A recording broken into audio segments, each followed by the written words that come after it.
performance data. Great. Good morning, Janice Lane, Executive Director of Teaching and Learning. Good morning, Teresa Jones, Chief Achievement and Accountability Officer. Good morning, Beth Sappy, Director of Math. And as you framed for us, we are going to open with our baseline academic performance data. This is an opportunity for us to look at what data and how students are performing, so it better determines for us how to diagnose professional development, curriculum adjustments that we're making, et cetera. So what you'll see here today is that we'll be talking about the purpose of what the data does for us, what the kinds of data that we have available, and then we'll go through actually both the math and reading data. So for math, you'll see the iReady data, as well as how we support across the district, and the same in literacy with the addition of the TRC DIBELS data as well. We'll then talk about the multi-tiered systems of support. So we'll think about what are we learning from that data, and how are we using that information to better diagnose what we're doing moving forward. All of the work that we're doing, again, is grounded in our 3-year academic goal that you have seen before, but this idea of by 2020, getting all of our students to a place where they're building ownership and conviction and defending what they're thinking by using arguments within their reading as well as their writing. So as we continue to work through this, this is what's grounding the work moving forward. As we get started today, just a little bit of a reminder, we did have a conversation with this committee back in October where we shared the PARCC results. And looking at our reflections from that PARCC deep dive, we just wanted to highlight a few points as we talk about our formative data today. So first and foremost, in terms of our overall results, we noted that there were some improvements in our English language arts student performance, and that for the most part we were flat in mathematics. There were some schools that showed some meaningful accelerated growth since we started using the PARCC assessment back in 2015. Also, as we took a look at student groups, we noted that there were some notable improvements across several of our subgroups.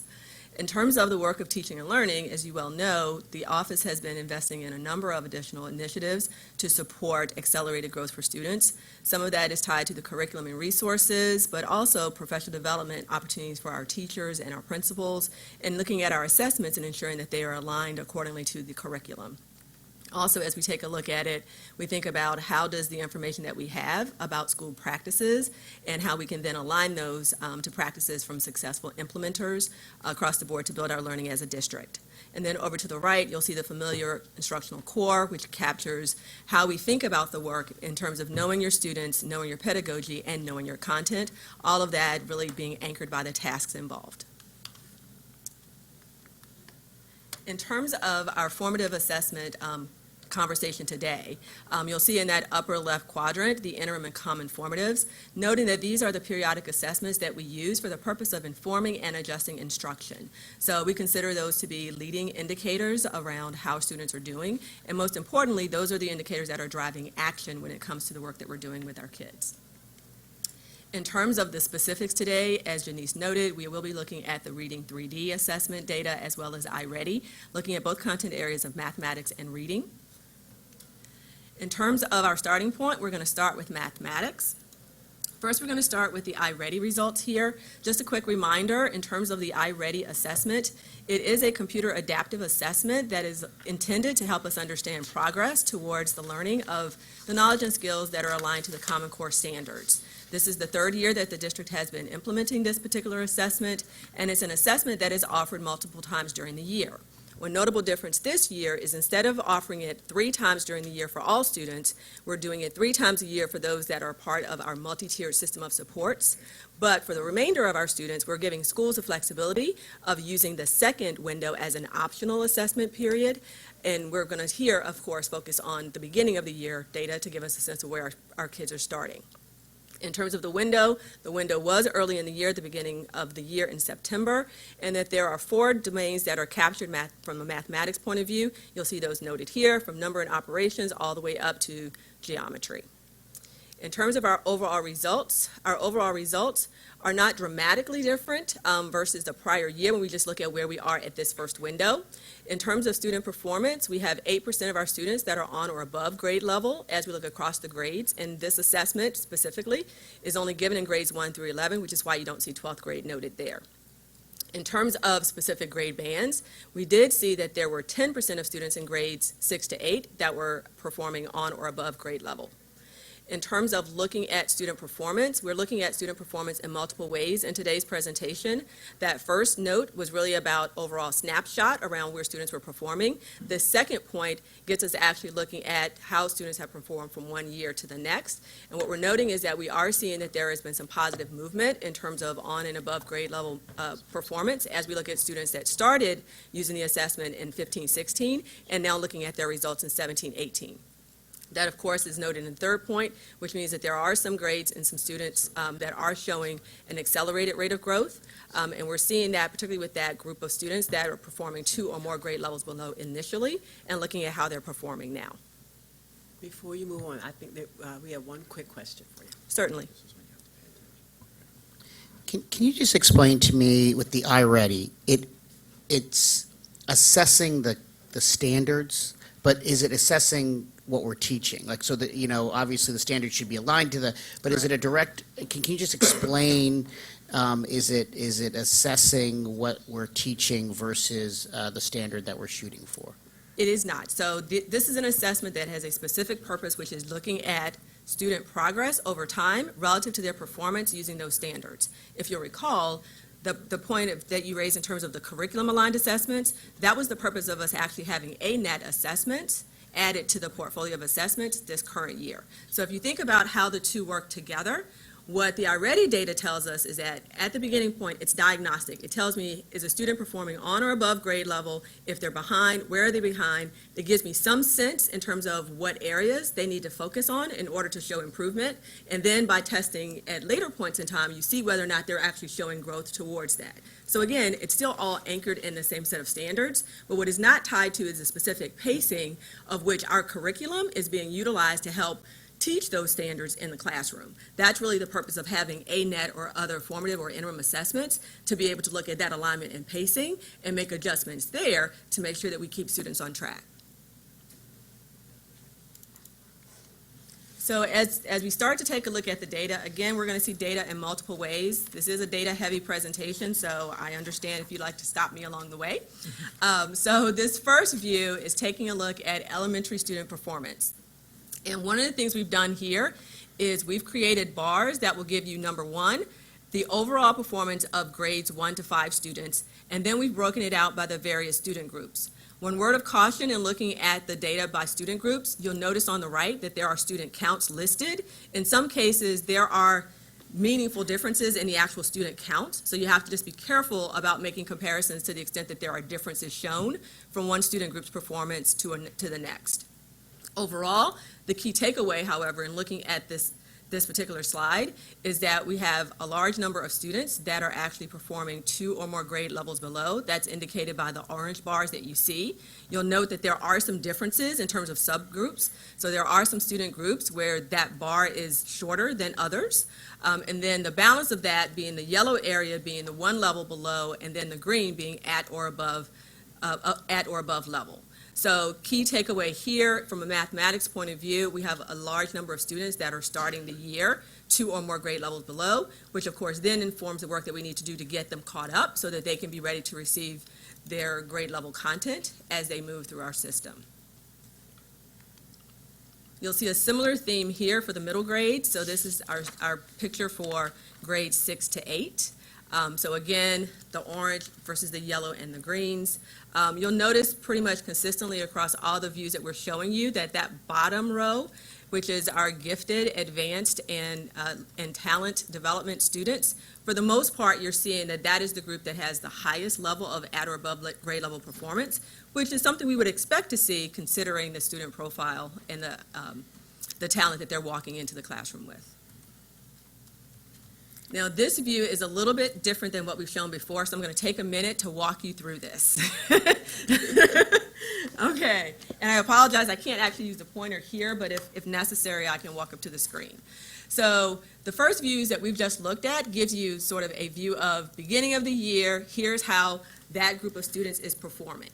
This view is a cohort view, meaning it's actually allowing us to take students that were tested 2 years ago and now looking at how they were performing 2 years later. So what is this going to tell us? This is going to tell us, number one, are students on pace with what we would expect to see, because 2 years later, we would expect them to at least be 2 years above where they were before, but more importantly, do we have some indications where we actually have students that are performing at an accelerated rate, which we know is important considering students need to be caught up in some cases in our district. So in terms of the left, okay, so I'm going to start on this left side. The left side is our starting grade. So in this particular case, and I think there's a typo on the left, this is actually grade 3 to grade 5. So that left side is the level, so you'll see starting at the top, level K, level 1, level 2. That's essentially the grade level, okay? And it's showing where did the student start when they were taking the test as a third grader 2 years ago, okay? So that's the left side. Then, over to the right, I still see the same levels listed, but now I'm looking at how did they perform when they were grade 5. So 2 years later, from third grade to fifth grade. So what you'll see along this diagonal is where you would expect to be if you were to see 2 levels of growth over that time period. So that's that main diagonal that's indicated by those black boxes, okay? Now you'll see a bigger black box in that middle section. That's because we're starting with grade 3, and grade 3 is actually broken out as early, middle, and late grade 3. So you don't have that level of detail You gotta for start the other over. grades. I'm sorry, I tried to No follow. problem. I Let me do it really this was way. paying attention. I couldn't follow it. Okay. You gotta just. Want me to start from the top? Please, for me. Sure. I'm sorry, Teresa, Yes, forgive me. I don't think the camera's going to be able to catch you doing it there. Can you do it in the front? sure. Sorry. That way the people at home can follow along. People at home can follow along. Okay. All right. So this left side here is for grade 3, because we're starting with grade 3. So students that were third graders in school year 15-16, and where they placed on the iReady assessment in 15-16. So what you'll see here is the levels go from level K all the way up on our scale up to level 5. However, you'll see in terms of student performance that our students here really just went primarily to this third grade level, being on grade level versus being above grade level when they took the test 2 years ago. Okay. I'm going to start there. You'll start there. So I really even don't understand that. So like, what's 3%, 0.3%, 0.1%? Okay, so third graders 2 Yeah. years ago 2 years ago. that are still performing as at the kindergarten level as fifth graders this year, there are 3% that are still at kindergarten level that have not moved. There are 0.3% that were performing at level 1 that regressed and were performing at kindergarten level when they took it in grade 5. There were 4.1% of them that remained at level 1. So these are in the orange. These are those students that either stayed at the same level they were in the prior 2 years, or they fell backwards, so they lost ground. Okay? That's your orange. Your yellows are those that actually progressed by 1 placement level. So using this first row, there were kindergarten placement in 15-16. Now they're placing at first grade, level 1, in 17-18. That's your 6.6%. 6.6 of third graders 6.6% after 1 year are first grade level. those that started at kindergarten. Right. So they Okay. progressed 1 year. Correct. So if I'm looking for how many third graders were performing at level 1 as fifth graders, it's the sum of that column. Because I have some that were level 2 as third graders that are actually showing as level 1 as fifth graders. So the columns will give you, if you add those up, gives you a total for each of the levels for grade 5.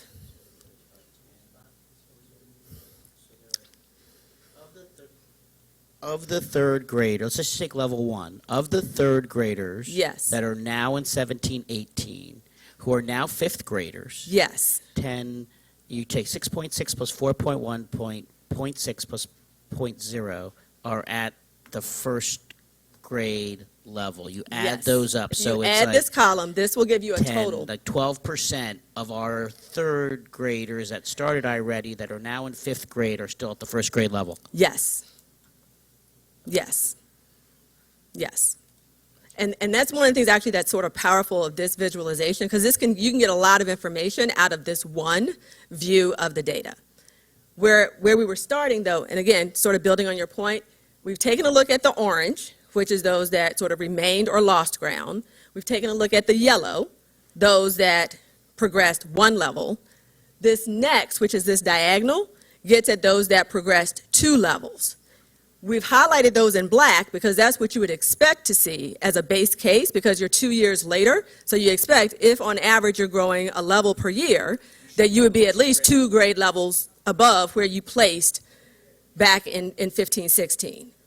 So that's what this diagonal is. The reason you have a larger box here is because this data for 3rd grade is broken down into 3 levels. Because this was the 3rd grade assessment, so with the 3rd grade assessment, it gives you an indicator of whether they're performing at early, middle, or late, just being representative of where they are within the school year for that particular grade level.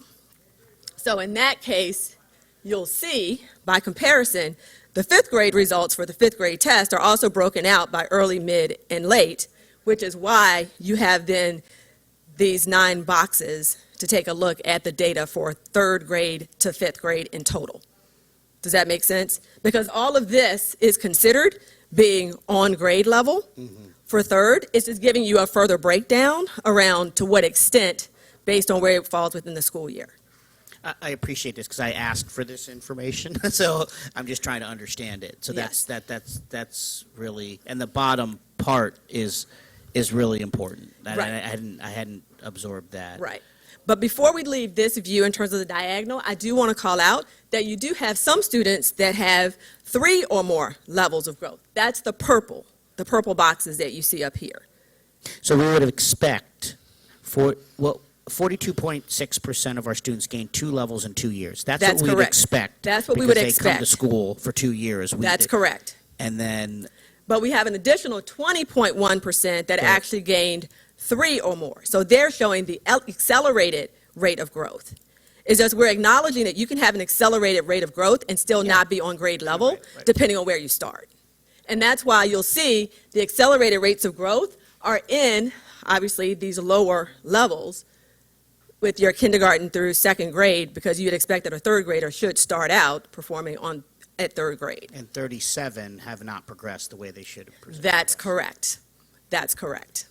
And again, and this is the example here. I apologize, there's a typo here. This is grade 3 to grade 5. We also have examples for the middle grades and for a high school grade. Yes.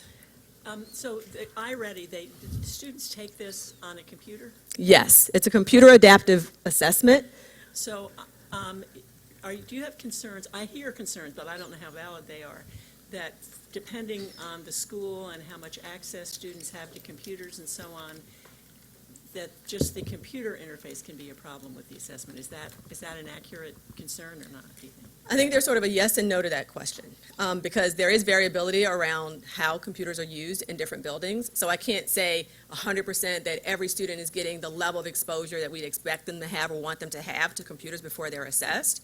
What I can say is that schools obviously are doing the best that they can to try to give that exposure before a student is actually taking an assessment.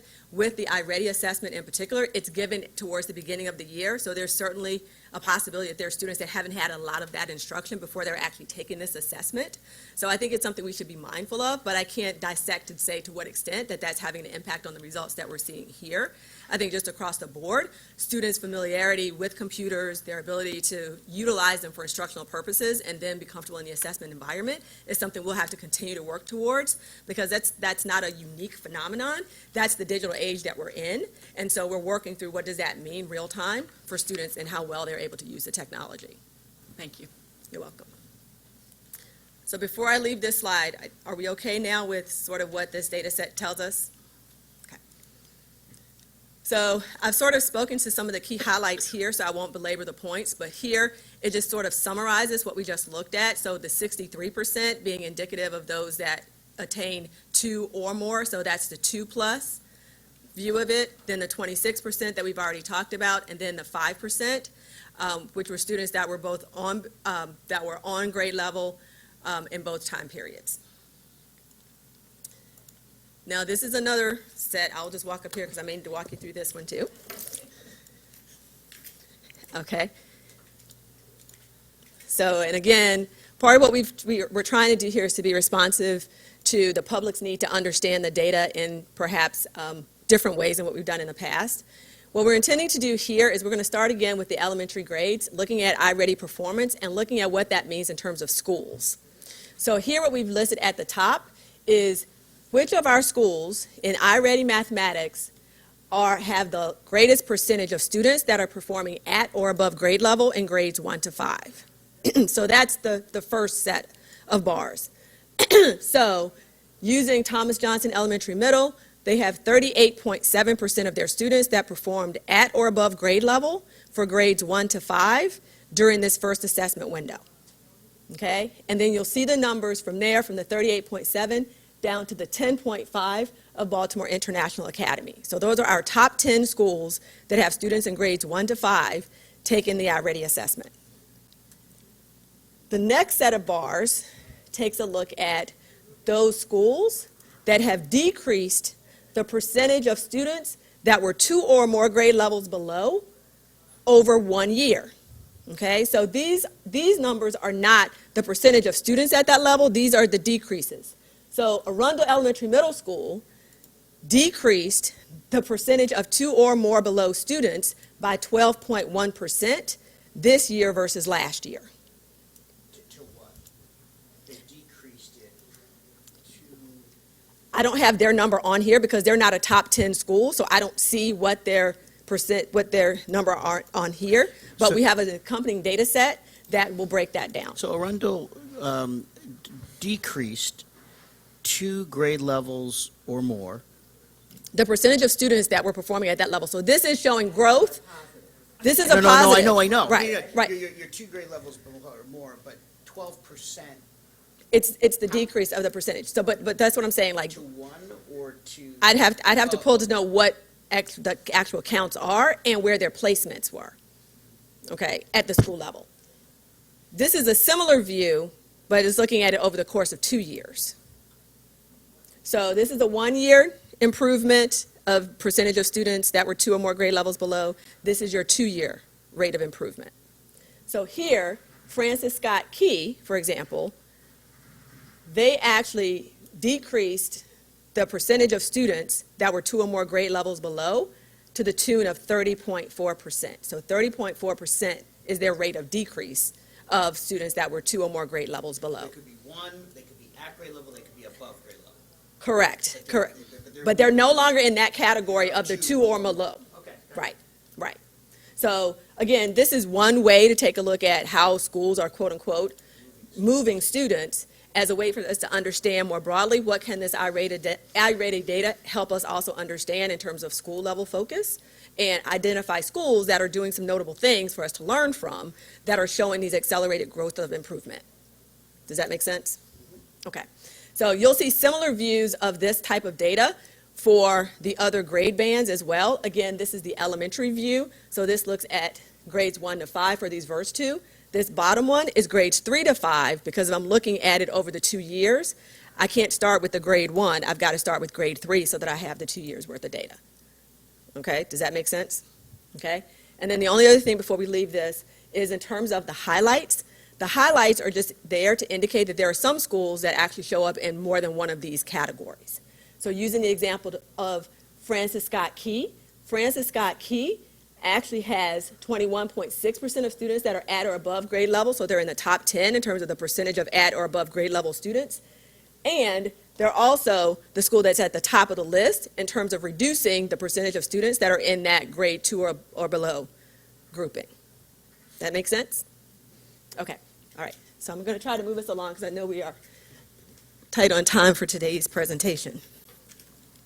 But I promise you, having gone through this once, you'll be ready to rock and roll when we go through it again. Okay, so now as mentioned, we've left the elementary view and now we're taking a look at the middle school view. So with the middle school grades, similar representation here. Key point here is that we have a slightly smaller percentage of students that have gained that 2+ level. That's that 58%. And then looking at those that grew 2 or more levels, that part of it is just the 16%.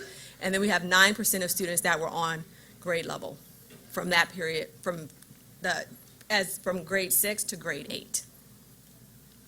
So I'm going to pause there and make sure we're okay before I move. Okay.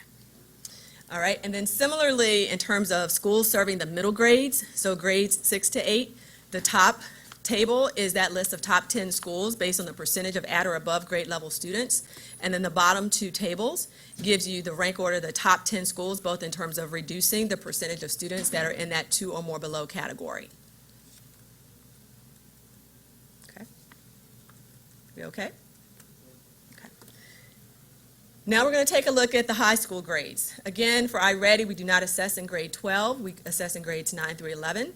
And so key takeaway here, if you take a look at this window 1 data and you compare it to grade 6 to 8 and grade 3 to 5, the key takeaway here is that we have more students, once you get to the secondary grades, that are performing 2 or more grade levels below. And that was a similar takeaway as what we had last year, which speaks to the need for accelerating the rate of growth of performance for our students. Here again, you'll see it broken out by the various student groups. But the key takeaway is we have a lot of work to do, particularly for the secondary grades, to be able to get those students caught up to the point of performing at grade level. So going back to our comment about the ANET assessment, for example, that's where trying to get the right match in terms of how do you use the curriculum-aligned assessment data in addition to iReady data to try to make sure that we're giving them the curriculum they need, but also giving them the instruction they need to get caught up to fully receive that instruction so that they can move forward. Again, similar view here, looking at grade 9 students to grade 11, okay? And so here we're seeing that there are 36% of students that gain 2+ levels. So I think the challenge here as you look at the data across the grade bands is we know that the acceleration need is greatest among the oldest students, and we're not seeing as many of them moving at the accelerated rate of growth as what we really need to have for them to graduate college and career ready. So that's the key takeaway here. So I'm going to draw us back. I'll just go through this quickly because I know we've seen it before, so we'll get into the pieces along the way. But this, as I shared earlier, the data really helps us identify what are we doing in the next step. So as we've talked before in the coherency model, you'll see that we're really focused on the content learning as well as the coaching supports, the leadership action that happens across and through all of these inputs. So working with citywide, where we work with our principals and our ILT teams, down to our CLN meetings where we're bringing principals together to really look at what's happening in action. So really digging into some of those practices that Teresa just highlighted in the growth areas, really looking at what happens with math and lit reps so that they're taking the information back to their school for collaborative planning and really thinking about what does this look like on a daily basis in their planning. Down to the systemic level with teachers. So what are we doing both face-to-face with teachers as well as some of our AU opportunities, some of our web-based opportunities to really think about what does this look like tomorrow in your teaching, so really connecting to the curriculum. And then finally, that green section when we've talked before about the collective learning, so making sure that all of the supports that are coming from central office are coherent and aligned. So really, what are ILEDs having conversations about that are the same thing ACLs are having conversations about, that are the same things that the content teams are talking about as they visit schools. So Beth's going to share with you a little bit about the mathematics specifics. All right, so we're going to start by looking at the psycho-professional learning. So how is that grounded in the iReady data and the other data we have to support the learning that the schools are doing? So based off the performance data that Ms. Jones shared, we know there's a lot of work to be done, but we also are excited that we're seeing some growth across those grade levels. So we know our students are growing, but we know we need to move forward and make that growth even larger. So this data will help us diagnose where we are and helps us inform professional learning decisions. So based off that data, what kind of professional learning are we giving to the ILEDs down around that coherency model to make sure it's aligned to the data we're seeing? The cycle work we're doing in math is aligned to the academic goal, and we have been diving into the academic discourse and what it looks like and identifying those teacher and student actions. And as an example, last month during our CLN sessions, when we bring principals and math reps together, we had each school did a 5-minute videotape. And so when we brought those into the CLN session, the schools analyzed that and looked at the levels of where the students were on discourse, and also had a discussion around where we are on grade level content, and then also what are we doing around those foundational standards. The students are still having gaps, and what that looked like through the lens of discourse.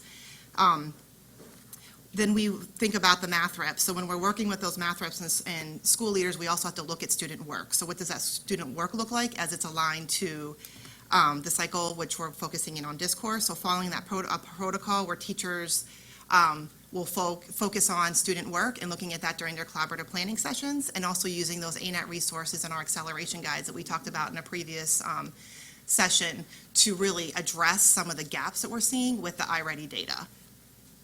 We're continuing to leverage that instructional core into our coaching and feedback models to ensure that the content and the teacher and the student actions are applicable to the grade level courses, because we really want to focus on that good first teach.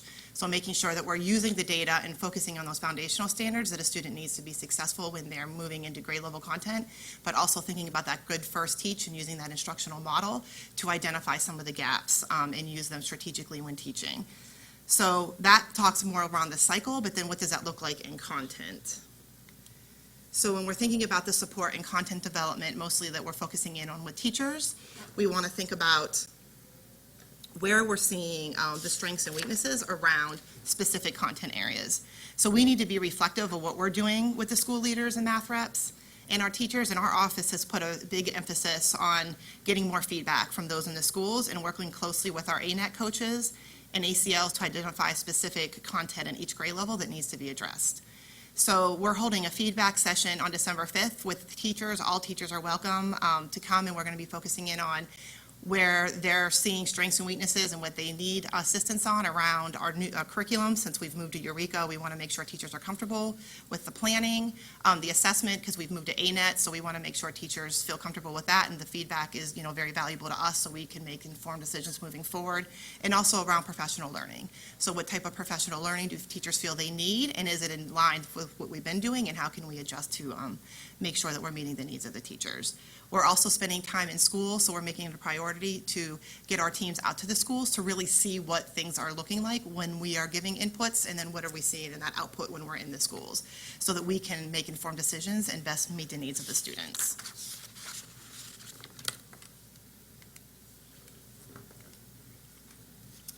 Okay, we're going to transition. We're transitioning from mathematics to our reading or English language arts results. For this section, we're going to take a look at a couple of different assessments. We bring into the picture here for the lower grades our DIBELS and TRC data. So again, DIBELS really being an assessment that helps us monitor progress on students on foundational literacy skills. And you'll see noted here some of those key areas and how they are sequenced in complexity, going from our kindergarten to the second grade. And then looking at the TRC, which starts to get into the picture around how well students are performing when it comes to accuracy, comprehension, and retail.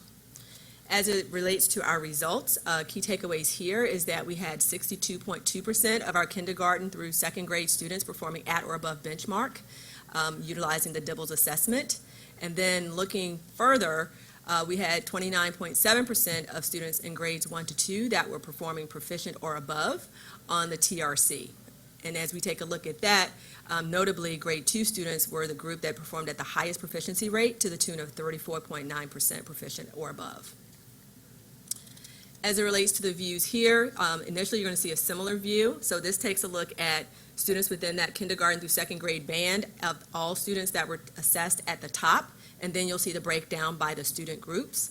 So here we're seeing less orange on the page than what we saw with the iReady Math assessment, but you'll still see that there are some noticeable differences as relates to the various subgroups, as we noted before. Key difference here in the coloring, so your darker green is your above benchmark, the green, main green color is benchmark, the yellow being below benchmark, and the orange being well below benchmark. So again, still noting that we have some students that have farther to get caught up, but we do see a greater differentiation here than we saw with the iReady Math data. Here, it gives us the view specifically for grades 1 to 2, taking the kindergarten students out of the mix. So as you see, similar picture with a little more orange starting to creep in when you start looking at grades 1 to 2. As we discussed before with iReady, I'm not going to review the particulars of the assessment, aside from the fact that there are obviously reading or ELA-related domains that are captured in this assessment. So to the bottom left, you'll see the list of the domains that are captured. In terms of the results, we have 13% of students that were performing on or above grade level. As we look across the grade bands, however, the middle grade band had, relatively speaking, a higher percentage, to the tune of 16% of students that were performing on or above grade level. If we take a look at the results again from a cohort perspective over that 2-year period, we see a mix of performance by grade level, so we'll see that in a moment via some sample charts. And then as it relates to accelerated growth, we are seeing that there are some students that are demonstrating accelerated rates of growth, which are promising.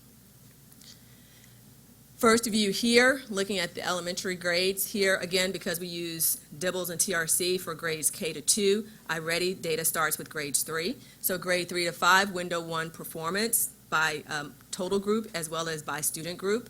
So you'll see again, similar picture as the math picture, you still have a large percentage of students that are performing at that 2 or more grade levels below. But by student group, you'll notice towards the bottom that our talent development, gifted, and advanced students have the highest percentage that are performing the at or above. Taking a look at grades 6 to 8, you see a similar view. However, if you take a look, and I'm just going to flip back here for a second, you'll see if I flip back and forth between the two, not a lot of noticeable differences. When we now take a look, similar view is what we did with the math data, looking at the cohort performance from grade 3 to grade 5. Here, if we're looking at 2 or more grade level performance, we have 44% of students that are showing that level of growth over that time period, and we had 10% of all students that were at grade level in both time periods. So again, similar view in terms of the diagonals and the coding there. Again, taking a look at the schools towards the top here, looking at grades 3 to 5, those are those that had the highest percentage of students at or above grade level, and then you'll see the growth pictures towards the bottom with the 1 or more and the 2 or more grade levels growth over that time period. Moving into grades 6 to 8, similar view. Here we have 53% of students that have gained 2 or more grade levels over that 2-year period. Similar view here in terms of schools, and you'll see in some cases similar schools that are showing up towards the top on both the math results and the reading results. So clearly there are some good things that are happening in some of those buildings that we can learn from. Then taking a look at grade 9 to 11, one note about grades 9 to 11 in comparison to the other grades is at the bottom of each of the slides, there is a footnote in terms of the administration rates. We tend to have a lower administration rate in the upper grades, so we just need to be mindful of that when we're drawing conclusions and interpreting the data. But again, similar picture in terms of the percentages of students that are performing 2 or more grade levels below, indicative of a need for accelerated growth. And then as we take a look at the picture here of the 2 or more grade levels for grades 9 to 11, there are 46% of students that fall into that category, with 12% remaining on grade level, essentially from over the 2-year period. So I went through that pretty quickly because we've sort of seen these views before. I do want to pause there to see if there are questions before we move to the next one. Okay. I do have questions, but are you going to go through the literacy support Yes. piece? So I defer to the chair. You want to take questions at the end, or you want to move along? Right. So I do have a question. Okay, I have questions. Okay. Okay, so I'll do a summary because it's a lot of alignment next to what Beth shared for math. Again, the coherency model, really the idea here is matching the input to the implementation that we're seeing in schools. So that's the goal with the coherency model. Really what you'll see here is that literacy is the foundation of part of the cycle work that we're doing. So we've talked about that before. So you know that we're working on academic and written discourse. And how do we prepare our students to get to that academic goal that we talked about earlier? So using evidence, speaking with conviction and ownership, et cetera. Continuing to look at student work samples, so making sure that our ILTs and teacher teams are able to analyze where students are against the standards, and then thinking about what are the instructional steps that come next, both in the collaborative planning and in the coaching work. as well as continuing to focus on things like the different types of learning walks, how we can capture data in buildings, that we can do it during collaborative planning, or we could do it during things like ghost walks when students aren't in the classroom and we're just looking for evidence of practice, and continuing to really drill down into what does collaborative planning look like, and is it actually side-by-side planning, getting prepared for what's coming, that intellectual prep for the next day.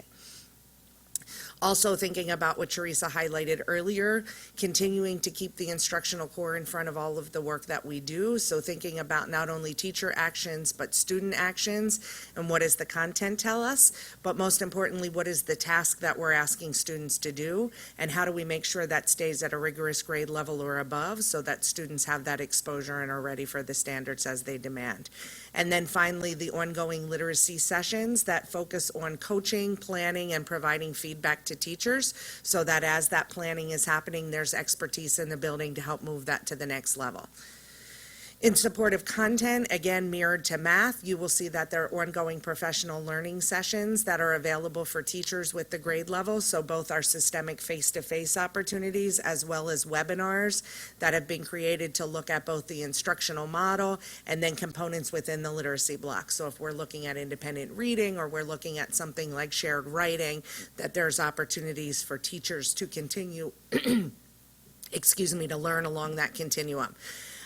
Looking at also part of the blueprint priority of bringing out leadership, and part of what we've been spending a great deal of time in both literacy and math as well as other content areas is spending time, as Beth highlighted, in schools learning from best practice teachers and asking those teachers to also take a leadership role in leading other teachers. So if we're seeing some of those highlights that Teresa identified in the heat maps, and we're seeing schools that are able to move students at an accelerated pace, what are they doing that they can share their practices with other teachers, that either they can share or we can utilize that work within the curriculum and the professional development.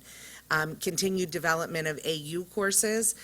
We've spent a great deal of time, again, trying to really survey teachers around what do they need as that foundational understanding, so that if they're brand new to the field and the practice, they may want to go back and look at an AU course that they can take to further their own understanding.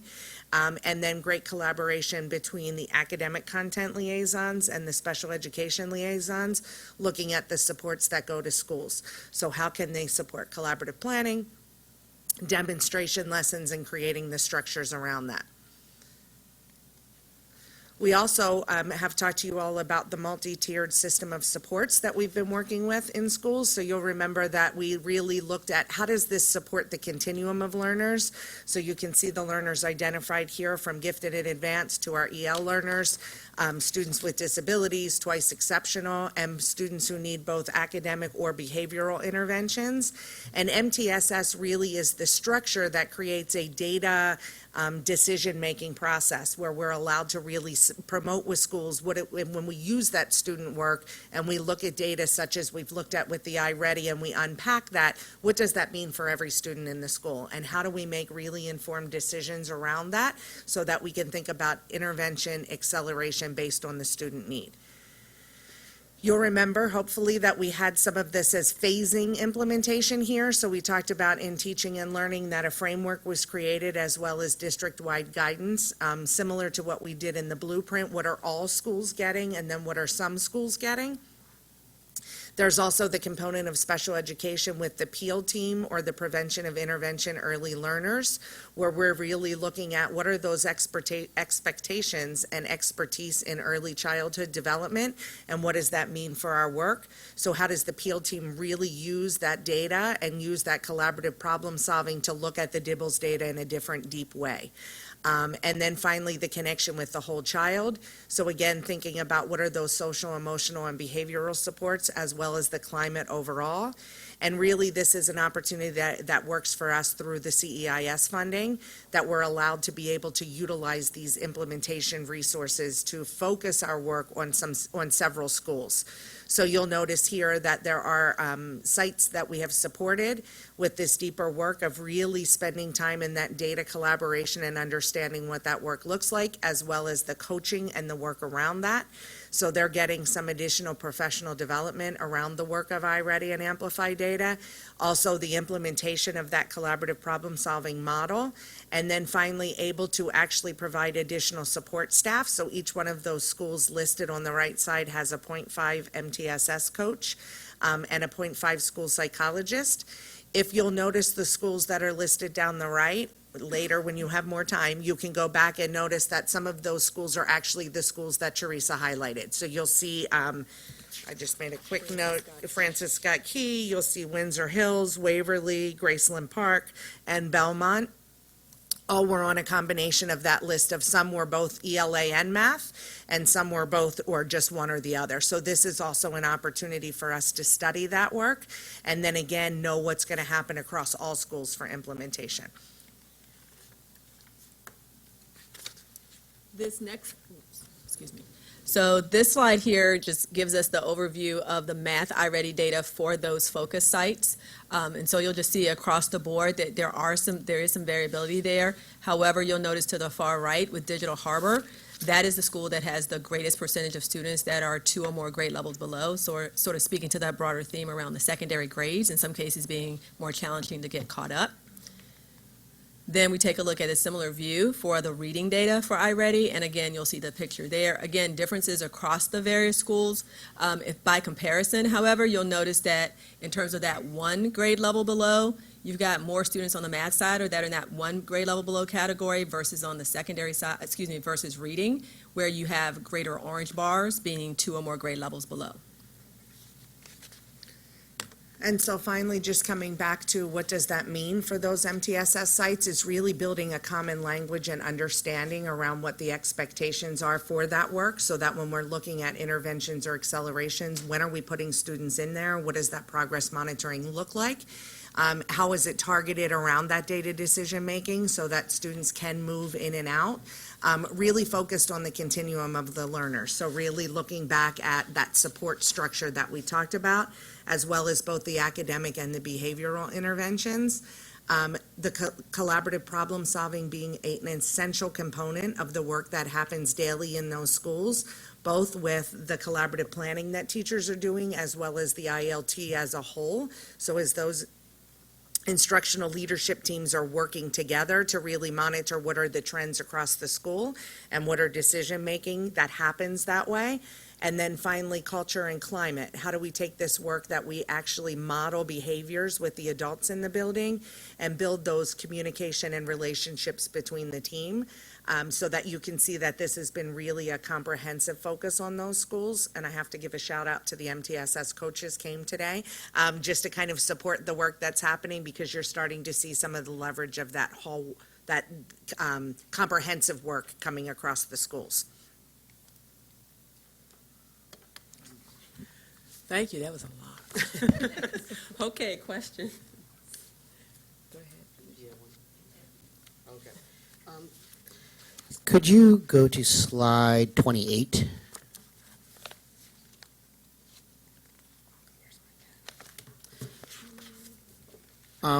So first I want to thank Dr. Jones and her team for pulling this level of data together, because I've been saying as part of this committee for a long time, it's not just about, you know, the 4s and 5 on PARCC, but how are our students progressing?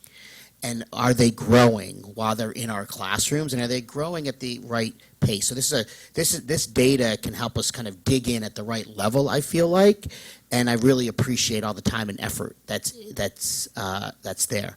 I can reflect when I was a teacher, and the hardest thing to do in the world is meet all the needs of your students while actually getting to the standard where they need to be. And I'm not underestimating how hard and monumental the effort that we have to do with our teachers.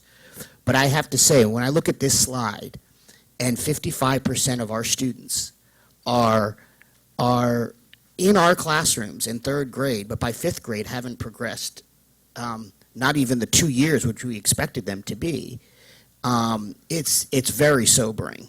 And across the board, when you look at the data, most of our students are not progressing how they should within a year of growth.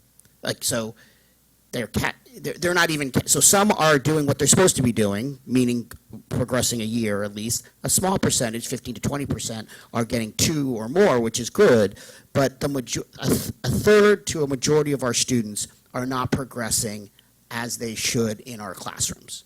So, and so to me, it's very sobering. It's really hard, but we're digging in at the right level now, because now we can kind of think about how we move the needle. But what I don't hear enough of is the acceleration. How are we explicitly working with our teachers to accelerate our students? Because we have to meet them where they're at, and we don't want to compromise the standard. We have more data than you can take. Like, I'm worried about overwhelming teachers with data and how much we're giving them. But at the end of the day, we have to arm our teachers with the skills and the strategies to accelerate our students. And I'm not hearing it. I'm hearing the cycles of professional learning. I feel collaborative, and I hear differentiation, but I'm not hearing that enough. And so I guess that's what I'm concerned about. And so I'd love for, I mean, it's a big topic that I don't have an answer to. So I'd love for you to respond. But at the end of the day, this might be something, Mr. Conley, that we can take offline or come back to me on, or come back to the committee on. But I think that's the heart of the issue here. How do we build the skills of our teachers to accelerate in the core content, because most of our students are not progressing the way they need to? I believe we can start to answer that question now for you. Sure, so we'll do 2 parts. I'll take one part, and then Beth will jump in with the second piece. Part of what we've been talking about around the cycles and around the work is around acceleration, because it's anchored back in that instructional core when we talk about the task. So we're spending quite a bit of time around what does the grade level standard and beyond look like, and really helping folks understand deeply that the standards are that grade level and beyond. So understanding what does that look like in a 3rd grade classroom, and then what does that look like for the continuum of learners that are in front of you. So I think that part of what we're really trying to do is unpack that with folks. What we're also trying to do is figure out, how do we get to every classroom teacher with the number of systemic days that we have? So we're looking at what are those additional opportunities for input. So some of the work that the team has been doing around creating webinars and digital footprints, so that as a teacher may not deeply understand something, they don't have to come out of their building and spend X number of hours in professional development, but that they can really zero in, both in the ANET tools as well as tools that we're creating within the district for teachers to be able to look at and do that work. And I would also say that we're trying to build up the content knowledge of school-based experts to understand that work. As you know, in the blueprint, we'll be talking about that a little later today with procurement, but it is that coaching and development that teachers need side by side. And right now, that input is with our lit reps and math reps. So how are we doing that, both with the lit reps, the math reps, and then how does the ILT come together in that work to really think about what does acceleration look like, and what is the expectation of every classroom based on the standards? And then I'll let Beth jump into a curriculum example. So I've been grappling with that question also, of how do we get our students to where they need to be so we can teach them grade level content. And I mean, for years, we have the data, we know they're behind, so teachers get very overwhelmed. They see that the student has maybe 50 standards that they're behind on, and how do I focus on grade level standards when they're so far behind? So we've taken sort of a different approach, rather than thinking intervention and thinking about all the standards we're missing, and focusing in on specifically the foundational standards that a student needs in order to be successful on that grade level standard. So what we've done, what we put a lot of work into this year is, throughout the summer, is creating acceleration documents. So aligned to each grade level standard that the student would be focusing in on, we created a document that would have foundational standards. So maybe like for a grade level standard in 8th grade, there might be 5 foundational standards a student would need to be proficient on in order to be able to engage in that grade level content. So we've created resources for teachers to use during their small group time. So really leveraging that instructional model around that small group time, and when they're doing the review and summary, on how do we use the documents to engage students where they're at so that they can engage in that grade level content.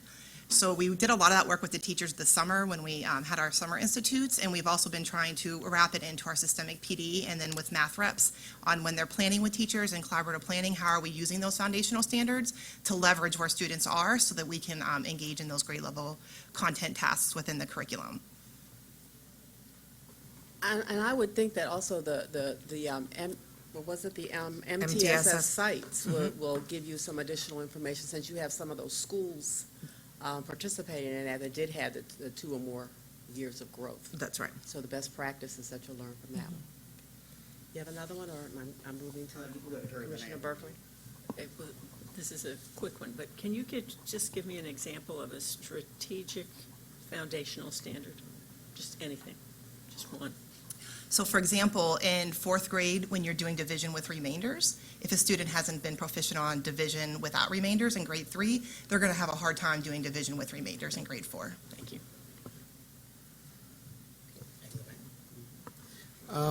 I guess, so that was helpful for me on the acceleration piece. I would, if possible, if you could share some of those acceleration documents that teachers were doing, because I actually think getting explicit on the strategies, the best practices, and thinking about we're training people on that is really important, and I'd like to understand that more deeply. My other question is just how is this too much for teachers, meaning with the information and the data and understanding it? And do we spend all of our time having them understand the data rather than practicing good strategies? So to me, when I look at this, it took us an hour to go through this. How are we making sure at the school level, teachers really understand this at the appropriate level and don't feel overwhelmed? So I think, again, going back to the coherency model of how we're trying to use this work with the ILTs during citywide. So we don't use these maps with every single, these maps actually are, the first exposure is here. And so really what we're doing, I think the point that you highlighted is we've been able to really look at the cohort data in partnership with OAA. Now what we want to do is understand who those kids are. So knowing exactly, tying to that box, those percentage of students, so that we can go back and do some more digging around individual students and what does that work mean. So that some of this work that we're doing in the data is for our own work to support. We continue to do work with the lit reps and the math reps as well as teachers in how do they use their, if you go back to the original slides when Teresa opened, around how do you use formative data to make effective decisions is really the grounding of what we do with our teachers. Thinking about as you continue to grab information, for example, in DIBELS, and you know what's happening in there, what is the actual next step in your teaching that's going to move students along in the continuum? So we spend time with them during that. So in that, we hope to get to the connection of actually what happens to the teach, so that we're not spending 45 hours unpacking data when we're with them, but really helping them understand where is the data, what data tells them, and what types of data they have, so that they can have a complete picture of their students. Ms. Lee, when you say that the math and literacy reps, are those employees of the school system? Yes, they are. And who are they? Like They're assigned to schools through our ILTs? Yes, they are on the ILT teams, Gotcha. and they are some of them are classroom teachers that have been designated, and some of them are released teachers based in the schools. The other quick consideration too is this view isn't the view that teachers see. There are reports that are class level, student level reports that makes it easier for them to digest and process what does it mean for individual students. So that really has been more of the focus. This just gives us an aggregated view to be able to engage in these conversations. Thank you. And I know we have a lot of follow-up and things that we may want to do. And perhaps if we get some more information around the acceleration documents. And I would also suggest that, it may be if some board members would like to sit in on some of those sessions at schools to see what happens with teachers, that perhaps we can also do that as a hands-on experience. Absolutely. Thank you all so much. That was a lot of information, and thank you for the deep dive. But we need to move on to an update on special education. And I am aware of time, so we're going to let you present, and we're going to be really good and hold our questions until the very end.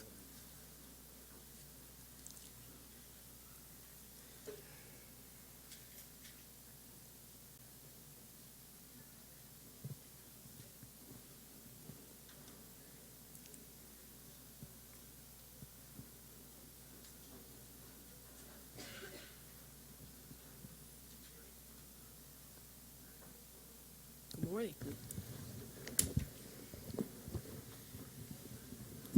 Good morning. I'm Deborah Brooks, the Executive Director of Special Education.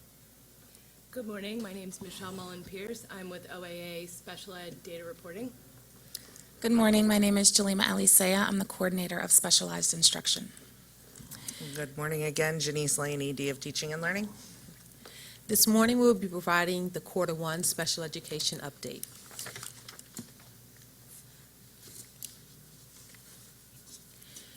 Based upon a review of the fourth quarter data as well as observations, we have provided the 17-18 special education priorities.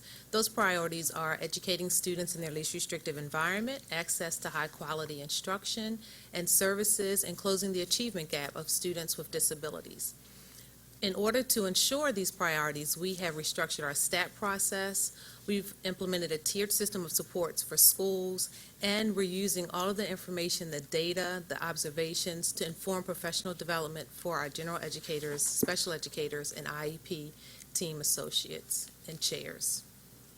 The vision of special education and mission of the Special Education Office is to ensure that we provide students and individuals with disabilities that they have unlimited opportunities to learn and lead purposeful and fulfilling lives for both higher education and the global workforce. Our mission is to work with families towards improving outcomes and closing achievement gaps for children with disabilities birth through 21, ensuring access again to equitable and high-quality instruction and services in their least restrictive environment. Overall key data findings is that we continue to see an increase of referrals for our early learning, which is aligned with national standards as we make sure and ensure that we have early intervening services for our early learners. We are not seeing any racial disproportionality observed for those referrals. However, there is a gender disproportionality where we are seeing more males being referred to receive special education services. Our exit data reflects that we continue to see an increase of our secondary students meeting and achieving their special education and related service goals, and so they're being dismissed and exited and returning back to the general education setting. With that being said, we have the second highest exit rate for our secondary students to return to general education setting for those students that are 14 through 21. Also, again, special education is a service, not a place. And with that being said, the state does have targets for students receiving their services in the least restrictive environment of LREA.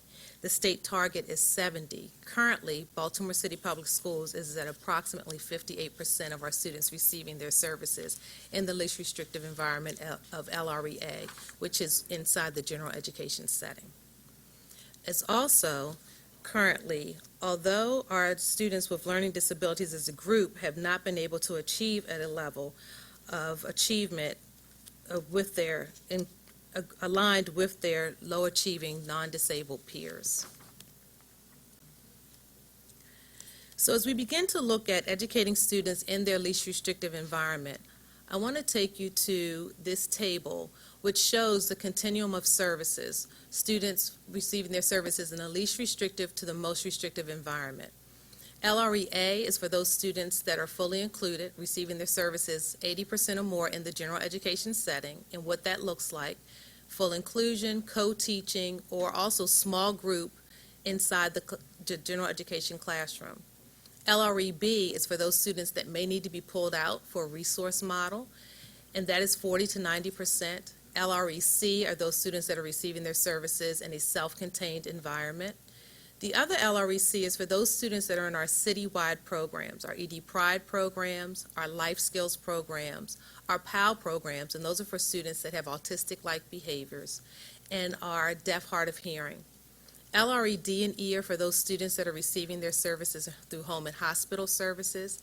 LREF are our public separate day schools, George McMecken, Claremont, Joseph C. Briscoe, Sharp Leadenhall, Lois T. Murray, and as well as LREG, and thus for our students that are receiving our services in our non-public settings. Again, the least restrictive environment for some of our students may be LREF and G, and those are based upon services. Services drive the placement for the student. Currently, we have, again, 58 approximately 58% of our students receiving their services in LREA, where the state target is 70%.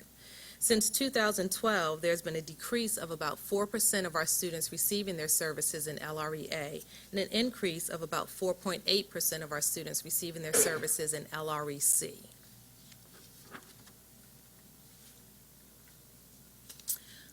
The Individuals with Disabilities Act has a number of tenets, and those are referral and eligibility, suspensions, exit, and access to services.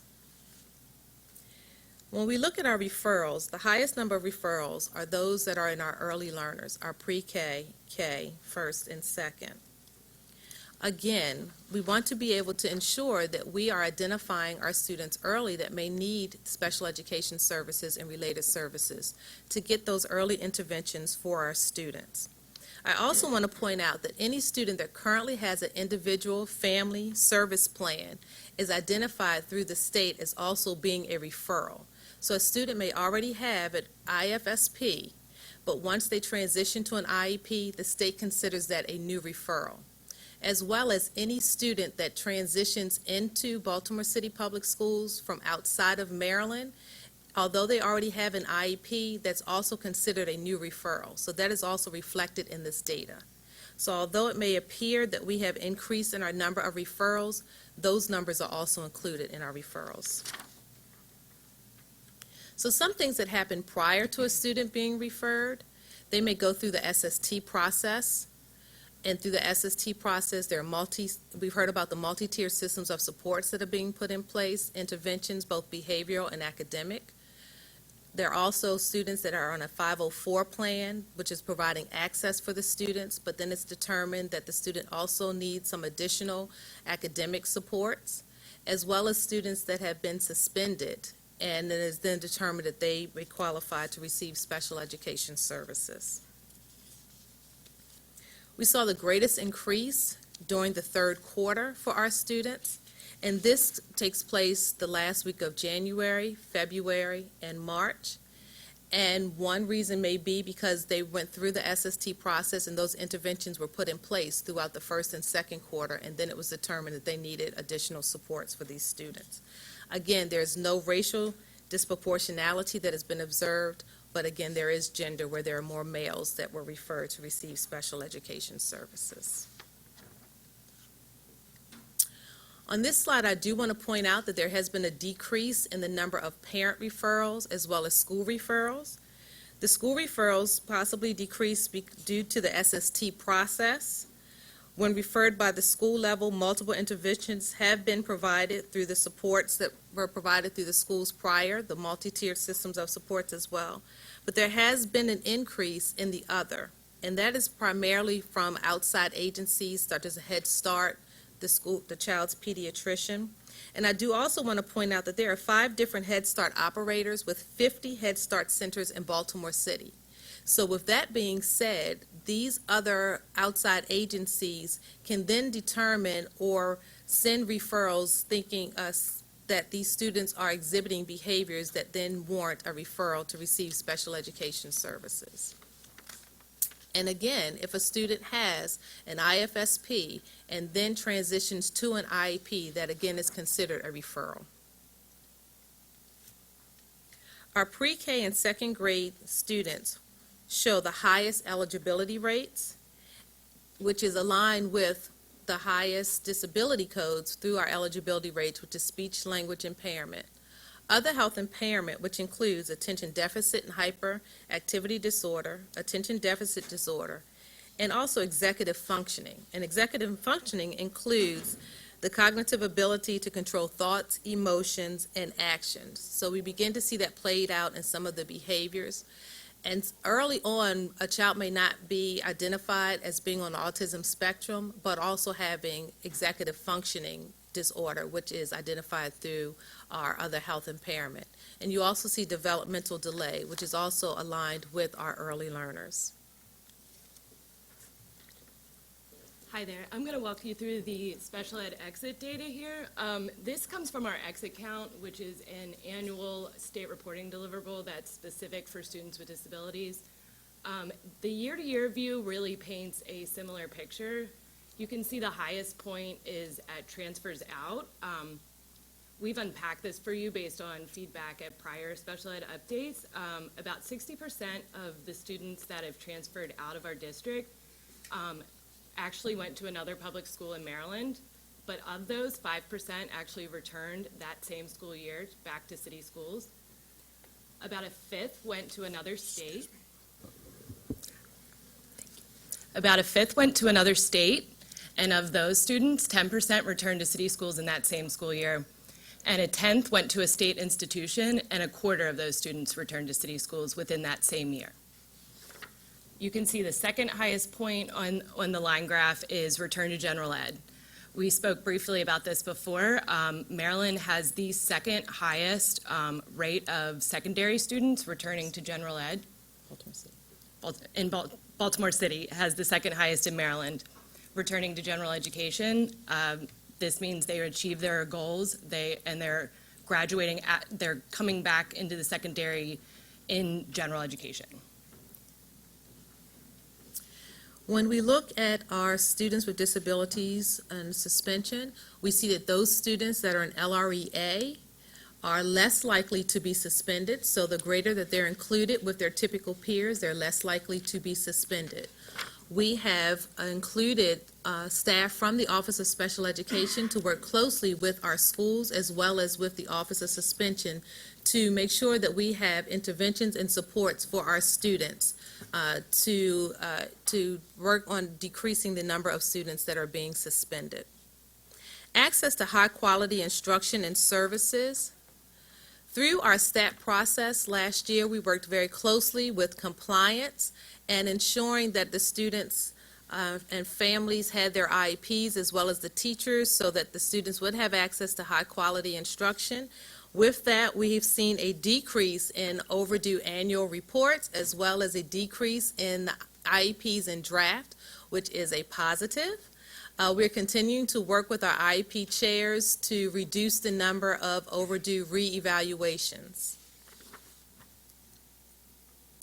The state has mandated that all schools, teachers, as well as parents have closed IEPs no more than 5 days. We have decreased the numbers from 16-17 school year to the first quarter of 17-18 from 7 days to 6.1 days, and we're continuing to work with our IEP teams to continue to decrease that. So what are our new learnings, and so that we can continue to work toward closing the achievement gaps? The data used from the special education stat, again, we have revised our special education stat to include suspension data, compliance data, instructional data for our students, along with attendance and our exit data. We're going to use that data to inform how we're supporting schools through a tiered system of support, looking at those schools that are incorporating best practices, as we saw where we've decreased the number of overdue annuals and IEPs in draft, and being able to share out with our IEP chairs as well as with our general educators and special educators. We're also using that information and the data to inform professional development for our general educators and for our IEP chair teams. We have monthly IEP chair trainings. We had a special education institute this summer that included our general educators, our special educators, as well as our school administrators. And with that, I would like to now have our partner share around the academics for students with disabilities. Okay, good morning again. So we're going to look at some quantitative as well as some qualitative data. You'll notice some trends as we're looking at the data. We know that there's work to be done with the quantitative data, so we're going to be discussing a plan to address some of those trends that you see.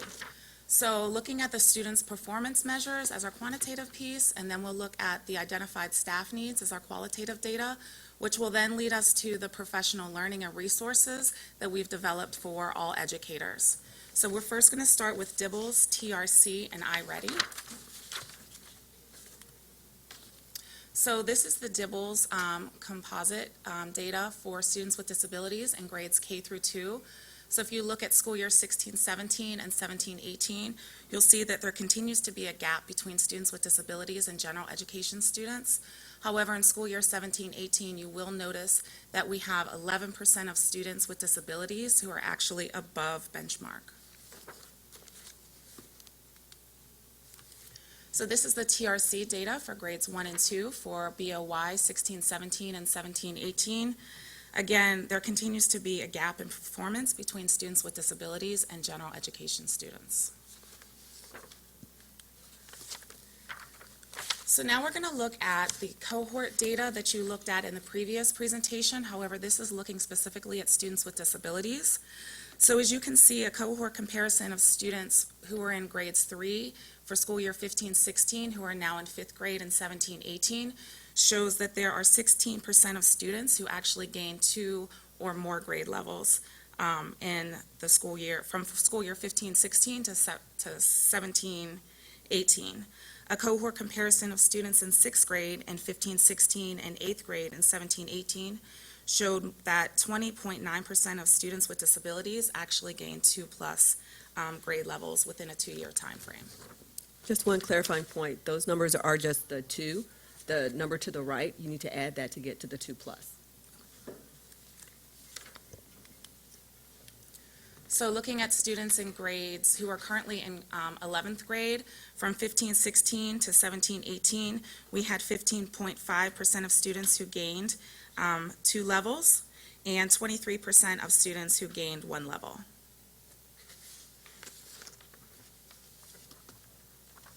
And we also had 15.1 of students who gained 3 or more grade levels. So now we're going to look at the math. Same thing with the cohort data, looking at students who are in grade 3 and 15-16, who are currently in grade 5. 25% of students gained 2 levels from 15-16 to 17-18.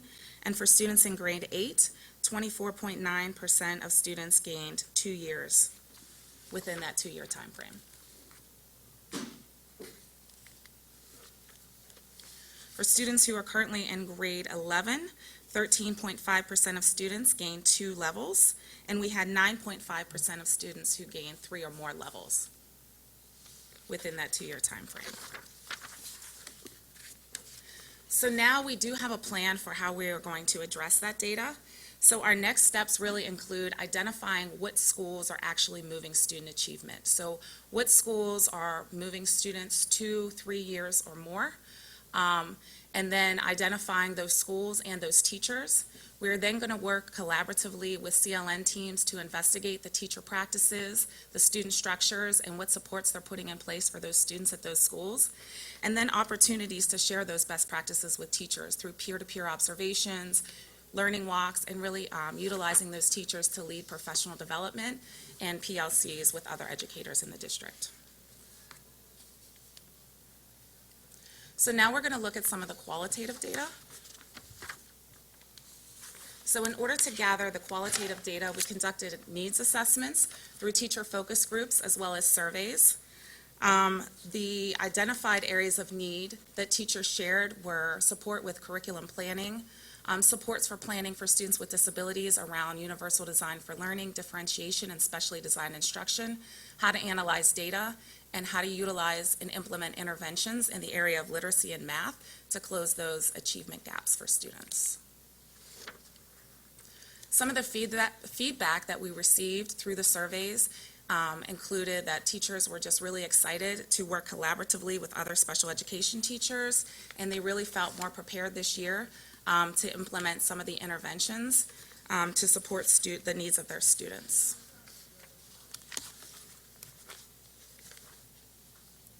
So now those qualitative and quantitative pieces of data, we're really going to look at how we're using those to guide professional learning and resources for all educators in our district. So our plan includes support within the areas of curriculum, assessment, and professional learning. This includes intensive intervention for students with disabilities to really address those gaps, supporting teachers with planning to address the needs of students with disabilities through universal design for learning, differentiation, and specially designed instruction so that they're able to access grade level content. Supporting teachers with analyzing data and triangulating that data in order to develop high quality IEPs.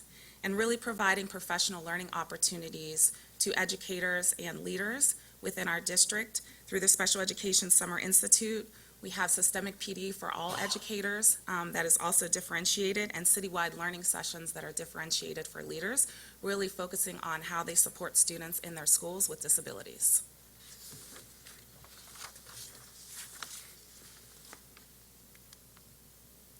Some additional supports that we have for professional learning and resources include web-based training modules. We have intervention training. We're also offering AU courses to special and general education teachers and supporting them with collaborative planning. Some additional resources also include resources that assist with planning grade level instruction, and also how to include strategies, instructional strategies to support students with disabilities to access that grade level instruction. And we know that those instructional strategies support students with disabilities, but they can also be beneficial and support all learners.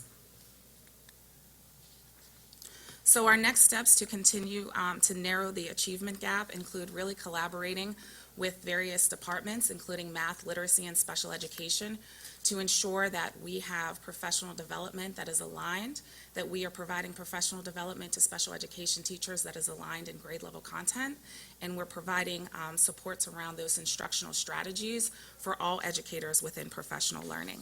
And as we continue to analyze the data and the needs of the district, we'll continue to work collaboratively to develop opportunities for all educators within professional learning.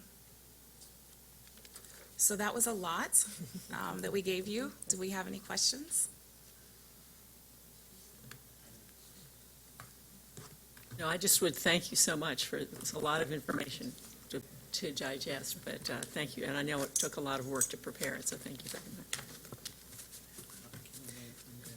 Okay, well, we're going to thank you. I just want to say I'm impressed by two things, especially. I'm happy to see that the stat process is up so that we don't have to worry about not being in compliance, and also the work, the collaborative work that you're mentioning in terms of with general educators as well as special educators. If we want students to really be in LREA, then we need everyone to understand what needs to happen for them. So thank you, and we look forward to the next quarter update, right?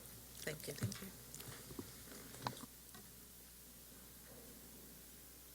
I think we're moving to career and college ready update. I'm sorry, I put it in the wrong order. College and career readiness update.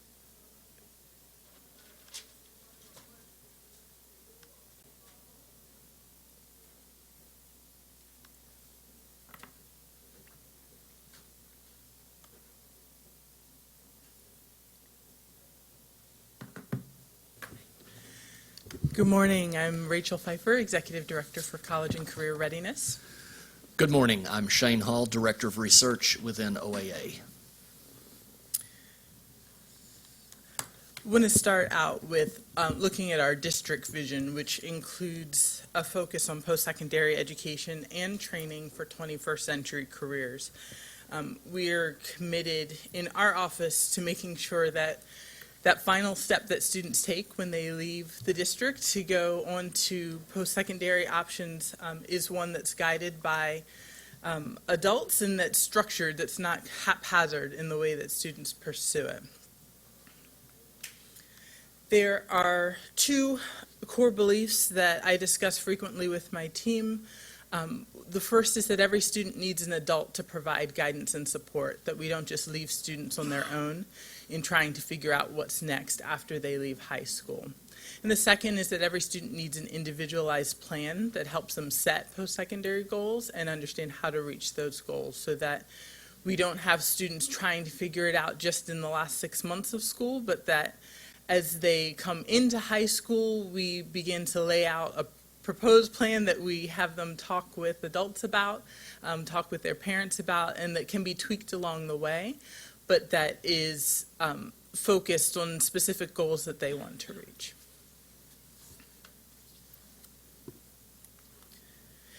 There are three core functions in the College and Career Readiness Office. The first, school counseling and college readiness. Second, career technical education. And then the third is scheduling. One of the things that I am working on right now is trying to integrate these three things, right? it's easy for them to exist in kind of their own silos, but the team is really committed to making sure that the scheduling team is talking to the college team, is talking to the CTE team, so that, because we know that students experience it as all the same thing. They don't experience it in separate buckets. Three areas that we are investing in to try to move the work this year are the first, investing in our staff. Both when we look at counselors who fall under that school counseling, college readiness bucket, we know that the district has lost about 60 counselors in the last 3 years. We currently have 85 counselors around the district, primarily in our middle and high schools. And we have the highest student counselor ratios in the state. And so really looking at how we invest in the counselors we have, how we help them to advocate and to take on leadership roles in their schools. Counselors are doing both the everyday kind of social emotional support for students, as well as academic support for students, helping students who are off track in a variety of ways academically. They're also helping with the post-secondary piece. Even for those who are working in elementary, middle schools, they're still doing career days for students. They're still, when they can, taking students to college campuses. And so we want to make sure that we invest in them and really recognize both their importance and supporting them where they would like additional assistance. As I mentioned just a moment ago, we're integrating the college and career function so that the way that we go through our work reflects more of how students experience it in a seamless way. When students get to high school, and certainly the end of high school, they don't think in a college bucket or a career bucket necessarily. They're trying to think about what they are going to do to be successful after they leave city schools, and so we want our work to reflect that. The third is making sure that we're linking students to post-secondary opportunities. We have a great community of folks who have provided a number of opportunities for our students and who I believe could continue to provide more opportunities for our students after they graduate. But someone has to play that matchmaking function. And right now, it's happening in different ways in different schools, and our office can really take the lead in trying to do that more systematically.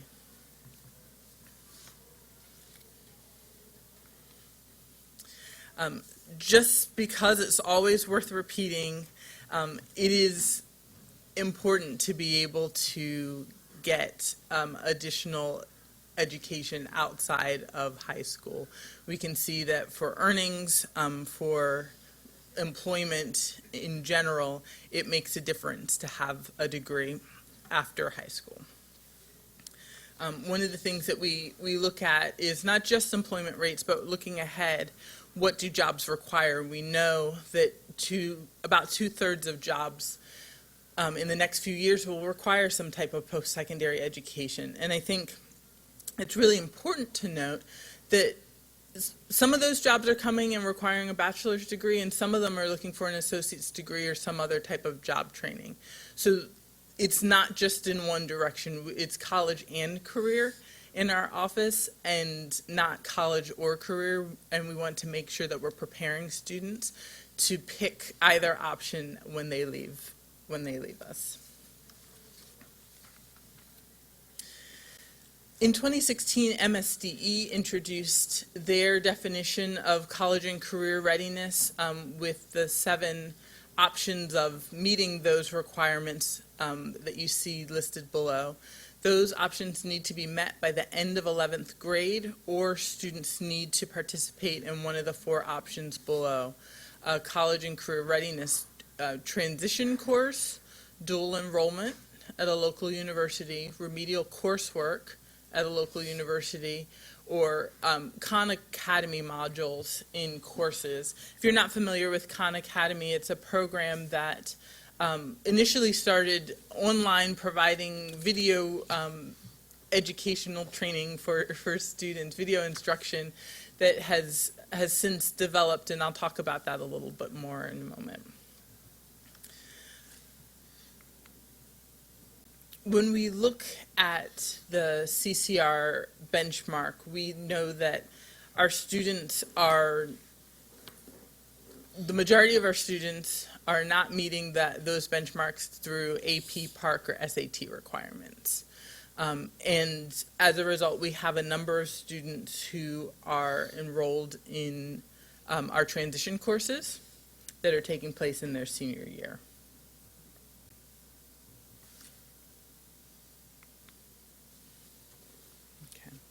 So even though I mentioned we're trying to figure out how to integrate these core functions for right now for ease of sharing this, I'm going to share in these individual buckets.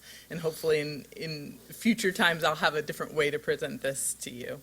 I'll pass it over to Shane now to talk about our SAT results. Thank you. And what you can see on this slide is the average SAT score broken out by the evidence-based reading and writing section, the math section, and then the overall composite, which will be similar to, but won't necessarily match, be a sum of the reading and writing and math sections. And you see those for city schools, for Maryland public schools, and for U.S. public schools. So I emphasize for the state and national, that is public schools only, reported to us by College Board. This also is for 2017 only. Per College Board guidance, we are not showing comparisons to prior years because in 2016, College Board redesigned the test. The previous versions had 3 sections, critical reading, math, and writing. This new design eliminated the separate writing test, merging it into the reading section, so the new test now has 2 sections, evidence-based reading and writing, and math. With that redesign comes a change in scoring, and because of that change in scoring, you cannot really compare 2016-17 scores to those of prior years. What we can see here is that gaps remain in SAT performance by city school students and those of the state overall and for the nation's public schools. That being said, we're mindful that the population of city schools is different from that of the state and nation as a whole, which should be borne in mind when comparing the results here. And I'll just add, if you want additional information broken down by ethnicity, it's in the appendix. Yes, there are additional data breakouts in the appendix, and we invite you to explore those. So as you can see here, we have the percent of students enrolled in a 2- or 4-year college in the first fall after graduation. One of the things that I think we're certainly keeping our eyes on here in our office is what the impact of the mayor's proposal to provide free tuition to students attending BCCC will be in the coming year. A number of it will be contingent on students completing the FAFSA, but as the implementation of that begins to roll out, it'll be interesting to see what impact that has on our numbers. Similarly, I'll highlight the percentage of students enrolled in college by type. So you'll note 2016 was a particularly, actually even going back to 2015, I should say, we see that the trend shifted from more students going to 2-year colleges to more students attending 4-year colleges.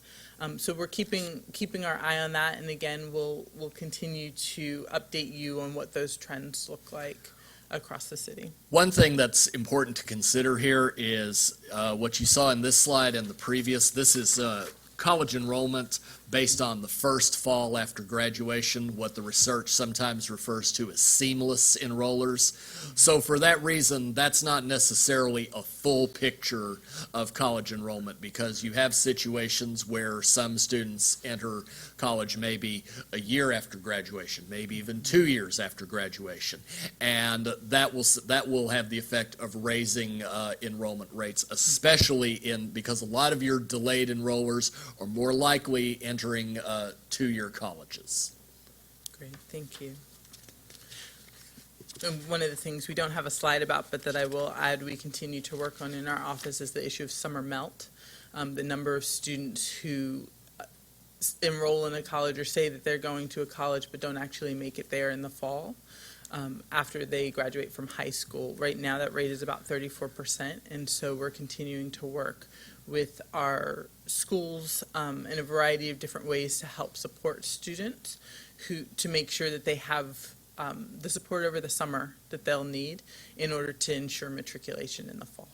This issue of summer melt is really a national phenomenon. It's certainly not unique to Baltimore City or to the state. It really takes place nationally, and there's a lot of research that has been done and is still going on to look at interventions and supports to help reduce summer melt. Nationally, the rates are anywhere from 10 to 40%, depending on what research you're looking at.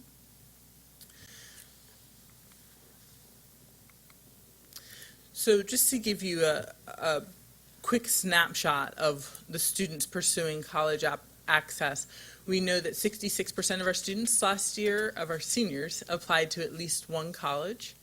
51% received at least one acceptance. 51% of our students completed the FAFSA, and that's a number that I'm looking very closely at because we know that access to financial aid is very closely tied with your ability to succeed, to matriculate to and succeed in college. And so that 15% gap there is one that we're working in a variety of ways to address. We have quite a bit in terms of scholarship funds and a number of students receiving scholarships as well. Again, we want to continue to make sure that those numbers increase by making sure that students can apply for federal aid, which then allows them to access state aid as well, that can make a difference in their college outcomes. Dual enrollment has increased significantly over the last several years. Here you see an update on the various partnerships we have with local colleges. This year we've added a small group of students attending Morgan State as well. And we continue to support schools in helping students enroll both in the high school and in college options. This has been a great opportunity for students to get their feet wet in a college environment, to be able to take credit-bearing courses that will reduce the number of courses they have to pay for when they actually get to college, and to allow them to, in some cases, take different classes than they might have been able to access at city schools.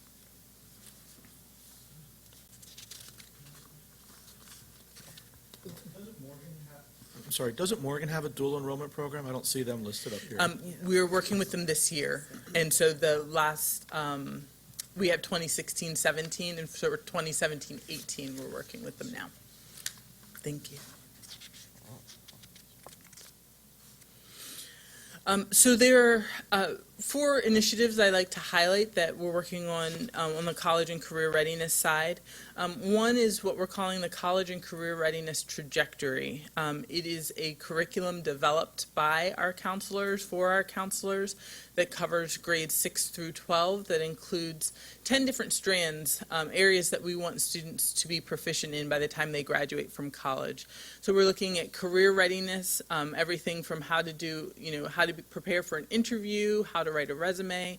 We're looking at financial literacy, making sure that students know how to do a budget. The trajectory also includes some readiness for the college process, so helping students think through, looking through colleges, and what they want out of their post-secondary education and life after school. And so as I said, these were created by counselors. They're a series of lessons that counselors all have access to be able to teach one lesson per grade per month, 6th through 12th grade. Second, as I highlighted just a moment ago, dual enrollment. We've more than doubled the budget for dual enrollment. As I mentioned, it's really important to give students the opportunities to get that college credit while they're still in high school. We have a number of great partnerships, including B-Power with the University System of Maryland and a grant from ABLE that allows us to leverage resources even beyond what we're able to budget ourselves. Khan Academy, as I mentioned earlier, is an online tutoring resource that partnered with the College Board to provide free prep for the SAT. What I love about the Khan Academy approach is that it's not just like handing a student an SAT prep book, as may have been done when I was growing up and getting ready for the SAT, but instead it's actually an adaptive testing that allows students it'll take students' PSAT results and give them specific questions and practice that they need in order to improve, rather than giving them generic practice that might not be something that they really need to focus on. And so we have encouraged all of our schools to take advantage of those opportunities. Khan Academy is great in that students obviously could do it in a computer lab session. They also can do it on their phones. And so it allows just greater access to be able to do practice in short snippets along the way. And we've seen that 20 hours of Khan Academy practice has yielded about a 150-point increase for students on average across the nation. Even just 10 hours, I believe, leads to about a 100-point increase. And so it's a quick win that we hope schools and students will take advantage of. School Day SAT is an opportunity for us to allow our students to take the SAT simply by coming to school. This is going to take place in March. Otherwise, as you might know, students have to go on a Saturday to a high school or a location which in many cases may not be their local school in order to take a test. There are a variety of reasons why that can be complicated, including transportation, including the fact that it's a Saturday morning, and including being in an unfamiliar environment. So we're really pleased to have the opportunity for the district to pay for students to take the SAT at their schools so that they can take it in a place where they're more comfortable, surrounded by adults they're familiar with, in a place that's supportive. Fourth, we're looking at PD redesign. We know that as we support our counselors, as we support all the adults who are supporting students through the college process, that there's some areas in which we need to invest in making PD more rigorous and making it more centered on counselor-specific interests and requests, and not just kind of making it generic. So in the same way that we're trying to make things individualized for our students, we're also trying to make it more differentiated for our counselors as well. So our second bucket, looking at CTE, we have 10 career clusters at 34 high schools, 35 different career pathway programs that offer industry certification. So each of these rectangles you see here has a number of different programs under it. From our culinary program to our masonry program to our teacher academy. There are a variety of different programs that we have across the district. CTE programs are popular. We are seeing an increase in student participation, an increase in enthusiasm just in general about these programs, and the opportunity to get a certification while still in high school that means something when students leave. Just to be clear, these certifications are industry certifications, not just a test that City Schools has made to say that a student passed, but that would be recognized in any of these industries. When we look at our concentrators, the students who continue in their CTE programs throughout their time in high school, we see excellent results, really surpassing many of our neighborhood LEAs.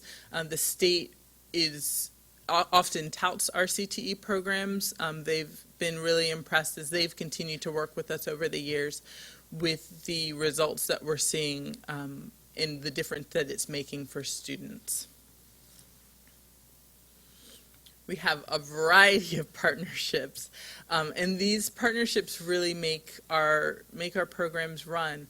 We just had BG&E gathering with a group of students at Mervo maybe a month or so now, and just the level of enthusiasm from the employees who came out to show the students the different career options that they would have when they graduated, to talk to students about internships, to talk to students about variety of workplace programs is really exciting. I think our continued work is to strengthen these partnerships and to make sure that the connections between these partners and our schools are so tight that students can go straight from their high school CTE experiences into careers, not just short-term jobs. So then when we look at these key initiatives for CTE, we are looking, as I said, at continuing to link students with work experiences.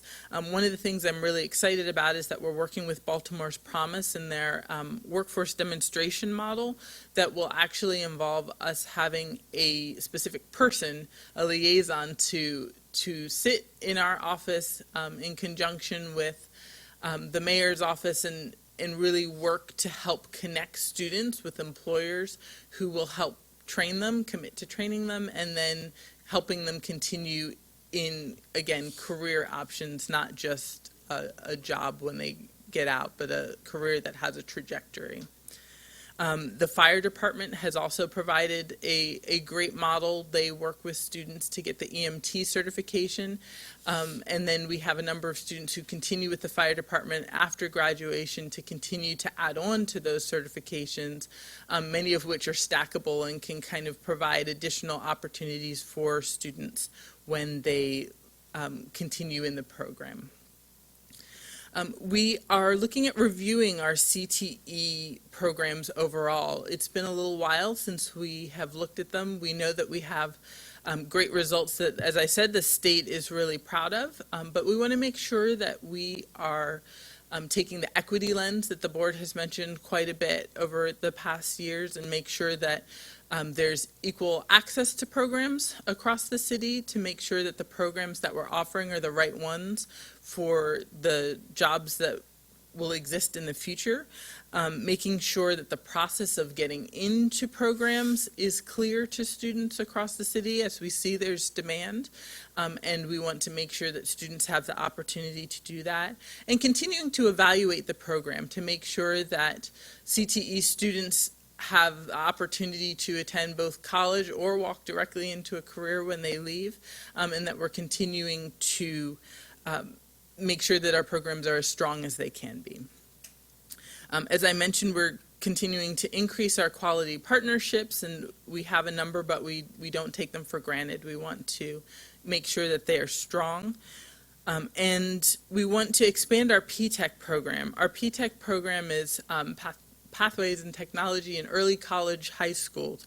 And currently we have 2 programs at Carver, partnered with IBM, and at Dunbar, partnered with Johns Hopkins and Kaiser Permanente.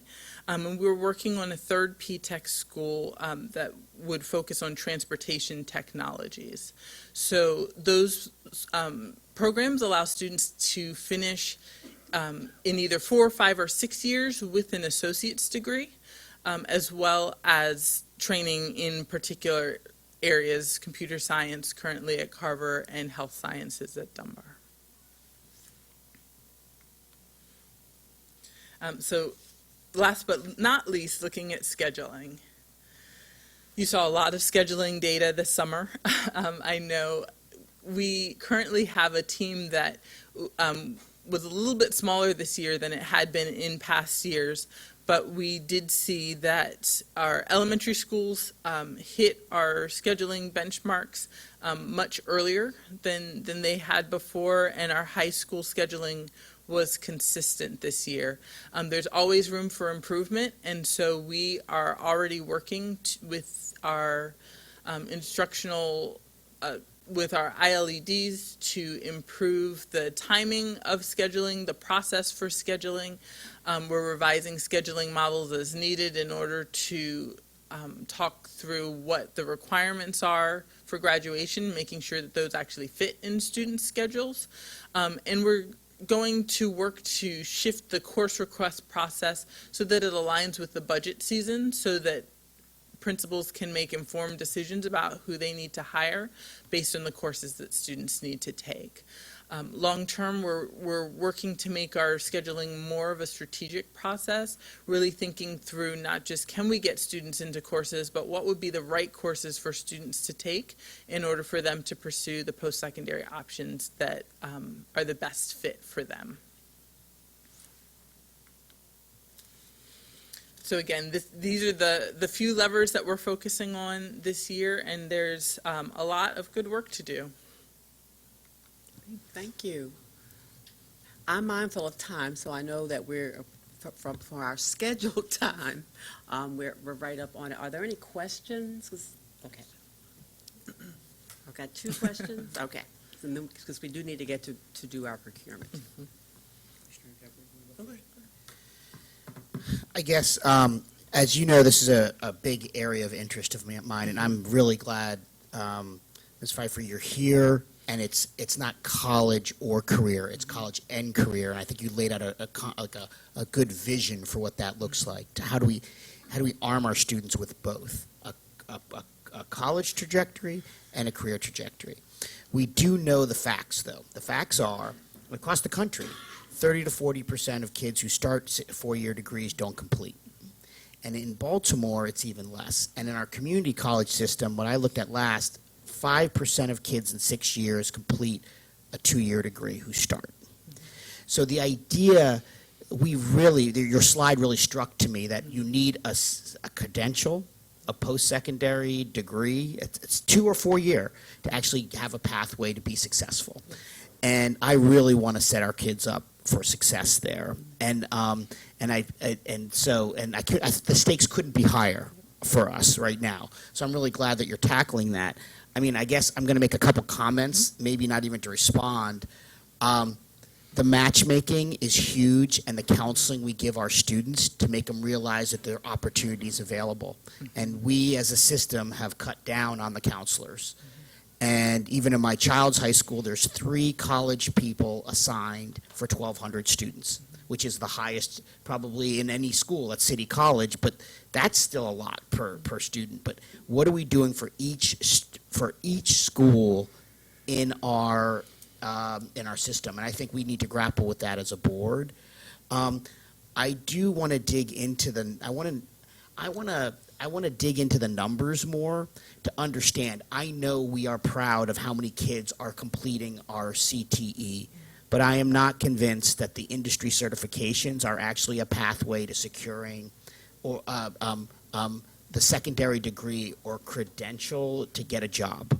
And so I want to kind of think about how can we dig into those numbers more and set real goals around pathways, completion to good jobs. And when I look at we have a lot of partnerships, and I'm really excited about the Baltimore's Promise work. When I've dug into them and had meetings, the numbers are really small. So they're really good starting points. But the question is, when we have good partnerships that are leading to a credential that are stackable, like you said, like the fire department and BG&E, how can we work with them, and how can we set numbers to expand the ones that are working? And I really want to kind of dig into that as well to understand, to actually, because the drive there is to kind of think about how we can give more students more opportunities around the career, on the career side. So those are my comments, and I'm really excited you're here to work with you on it. Thanks. I had one question, but now comments came up because you were saying that. Quickly, wondering if we could activate business partnerships to think about mentoring kids through college access, right? How can we use our business community to come in and mentor our kids if we don't have the counseling staff we need? How do we think creatively about that? And we sort of talk about a business roundtable supporting the district or something like that. I'd love to see some sort of activation like that happen. My concern about the CTE enrollment really is about, we have entrance criteria schools that predominantly have our CTE programming. So what are we doing to think through how to provide greater access to all of our kids? That's the question. I'll keep going so you can just answer that in just one moment. Dual enrollment, I'm not clear on which kids understand how that access happens. You know, it's very clear, like at a BARD, where it's just right there for you. But when you have to seek out a Coppin, a Morgan, or whatever, how do our kids access that? I'm not clear about how schools are communicating that with folks. And then last question, and then I'll stop, is you mentioned the 34% summer melt, which I'm surprised about, to be honest with you. Where are our students going for support over the summer? Are they supposed to go back to their home school? Is the district having some place where they can go? Like, how do we facilitate that in a better way to make that sort of more robust for kids? Or is there somewhere in the community they could go, right? Where we could also support them that way. So I'll stop there. I'm sorry I've loaded so many questions on you. If you can't answer them now, you could also respond via email, and we can sort of think it through later. But That's great. I'll try and get through them quickly. So in thinking about dual enrollment, that often comes through the counselors at the school who are working with students. In a number of cases, I've actually seen that it is coming for seniors who are sometimes want to come and reduce their schedule because they've finished a number of their high school credits already and don't need to have a full load per se. And the counselor will say, well, if you can take dual enrollment classes, you get a full load, and you also can not worry about a certain number of credits when you get to college. So that's been an attractive thing for some of our students. We also just spread the information across the schools generally, and so students can go to information sessions. I know that BCCC, for instance, held a number of information sessions around the city that were open to everyone, students and parents. I'm still working on that, though, and I think it'll be a point of ongoing discussion how we make sure that students understand that this is an option. In terms of summer melt, some of the research that Shane mentioned has found, research out of UVA found that 10 texts during the summer actually helped get students back on track in doing the things that they needed to matriculate to college. I know the College Bound Foundation is currently working with a program, Signal Vine, that allows them to do that with the students they work with. Right now, what's happening is that students will go back to their schools or connect with counselors in some way during the summer. There are a number of our nonprofit partners who are supporting students as well. What I'd like to do but haven't done yet is to try and get a map of who's being supported and who's not, so that we can try and fill in the gaps there best we can. Your first question was about activating business partnerships to Thanks. mentor kids to college access application and whatnot. So right now, that's happening in more of an ad hoc way. So as we get, we are working with Maryland Business Roundtable. They've been great partners, and they're working in a number of schools. As other people call, what I've been doing is just literally matchmaking and calling a school and saying, this group wants to work, can they come in and support, and building relationships that way. Ultimately, we'll make it more systematic so that there's a clear way for people to come in and clear way for schools to find out what supports they offer. Baltimore's Promise College and Career Readiness Network is one way that's been happening, but I think we still have some work to do in the business side. Yeah, the GBC Leadership Program is always seeking ways so they can activate, support the community, and they're currently supporting business partners and sort of joining school-based boards. But this could be another way for them to really activate those partnerships and think about those folks volunteering in schools in a very sort of discrete, time-sensitive way. That doesn't mean a whole year of volunteerism that they can't necessarily do, but could be a discrete way of doing that. So That's great. yeah. Thanks. Thank you. Mr. Parker. I'm also happy that you're here, Rachel, by the way. Just thank you for being here.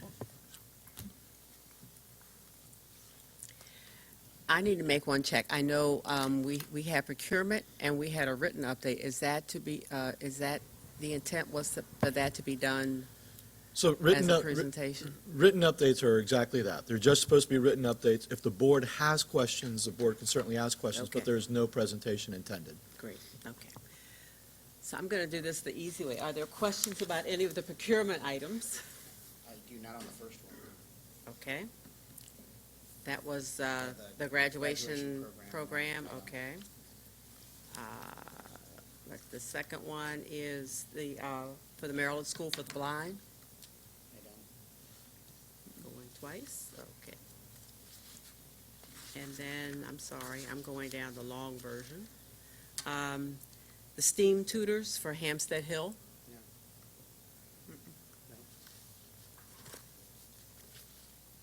What was the next one before us? Okay, here, these are the questions? The Comprehensive Literacy Professional Development Services, the Blueprint for Success. This is the one with American Reading Company. So, first of all, I appreciate the write-up, how much it aligns to the blueprint, and you kind of show that this is where we're putting a bet on our literacy.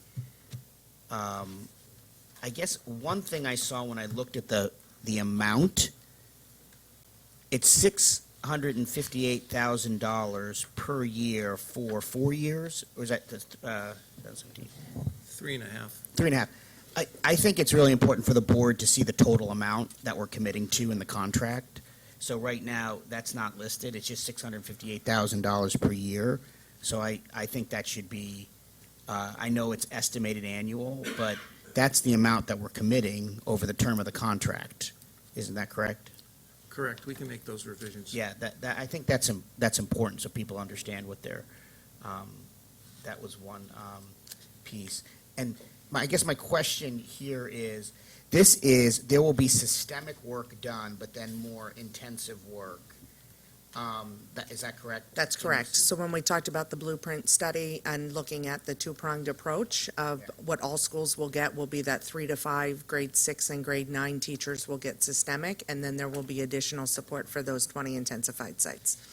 The one thing I would request, it seems like, so this is a big bet that we're making and could be the right bet, and I don't know the American Reading Company. And so then when I looked at their evidence of success, you give school level, like individual school level ones, where in the new teacher center one, which is the next one, you give more like how they helped an entire system progress, or you quoted studies that they were effective, which to me is much more compelling than an individual school, because there's probably a lot of schools that didn't do as successful that worked with the American Reading Company. So having individual school levels isn't really compelling to me. So I was wondering, and even if you could think about it and bring it back to me for executive session, I'd like to kind of see, like, why are we putting a bet on the American Reading Company? How do we know they're good?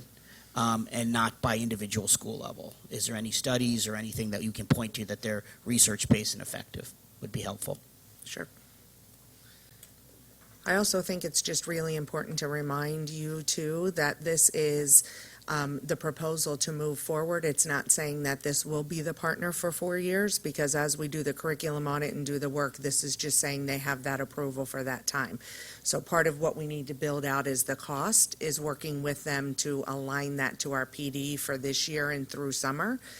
So I just want to make sure that you're clear on understanding that as well. So wait, okay, so now I'm confused. So the 20 literacy intensive sites, Correct. So they would be able to choose the American Reading Company or not? Or we would, after the curriculum audit, we would direct them to, this is the one you should use? That's correct. This current school year, from now through summer, we will be partnering with American Reading for that PD for all sites, as well as for the intensified learning sites.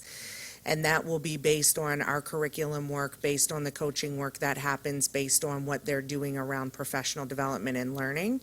But if the audit comes back and we make a shift or a change or an adjustment, it's not saying we have to stay with American Reading, that we could choose another partner to do the work if it's better aligned to curriculum, et cetera. But giving them the approval also gives us that choice to be able to use those services continued. It'll just be an ongoing But piece. Janice, why don't we start something that then we would have to stop and start over with somebody new with the limited time we work with teachers? Because what we're going to be doing is really grounding in the standards work, the pedagogy, and the coaching work that has to happen around the curriculum, because also the urgency of getting our students what they need is really a focus that we want to do. So part of the great part about working with American Reading is it's agnostic of their materials. They're not coming in trying to sell us their curriculum or use their curriculum. They're using our resources to get that teaching done for our teachers. But then is the idea that then, okay, let's be, the curriculum audit's done. And we see what we need for our teachers and building their literacy skills, that for the 20 intensive sites, we're going to pick one part, they're going to have one partner to pick? That is the goal, yes. Is it that, okay.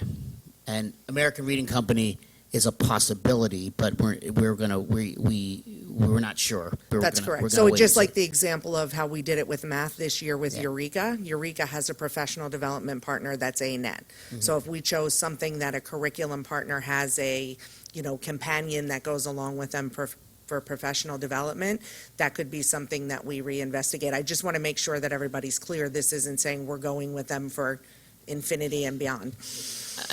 I think though, at the board level, at least me, I'll speak for myself in a couple conversations I've had, like, we want to say we're going with something. Like, we want to say, once we've done we say this is the approach, because we have to train and build our teachers, and I feel like things are too haphazard. That's And correct. so in our 20 intensive leadership, if we think this is the bet, and we think they're good, and it aligns with the curriculum audit, we want to go deep to make sure that we're giving them the right support they want. That's right, and they could still be the same partner. Yeah. I'm just bringing that up so that you're aware of, that it could be a change, or it could be them that continues, because again, they're content agnostic of their curriculum.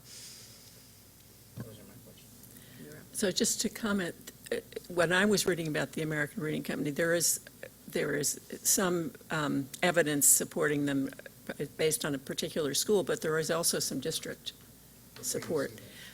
Reading School District. The Reading one, that was the best one that they had. Reading Yeah. School District is a very small district. And then New York City Public Schools, that wasn't just one school. It was one school, PS 194. Oh, okay, I misunderstood that, So I just okay. think if there's any greater, Reading is small, but it's troubled. It's got its challenges, so. I would just like to know if there's any more evidence at larger scale.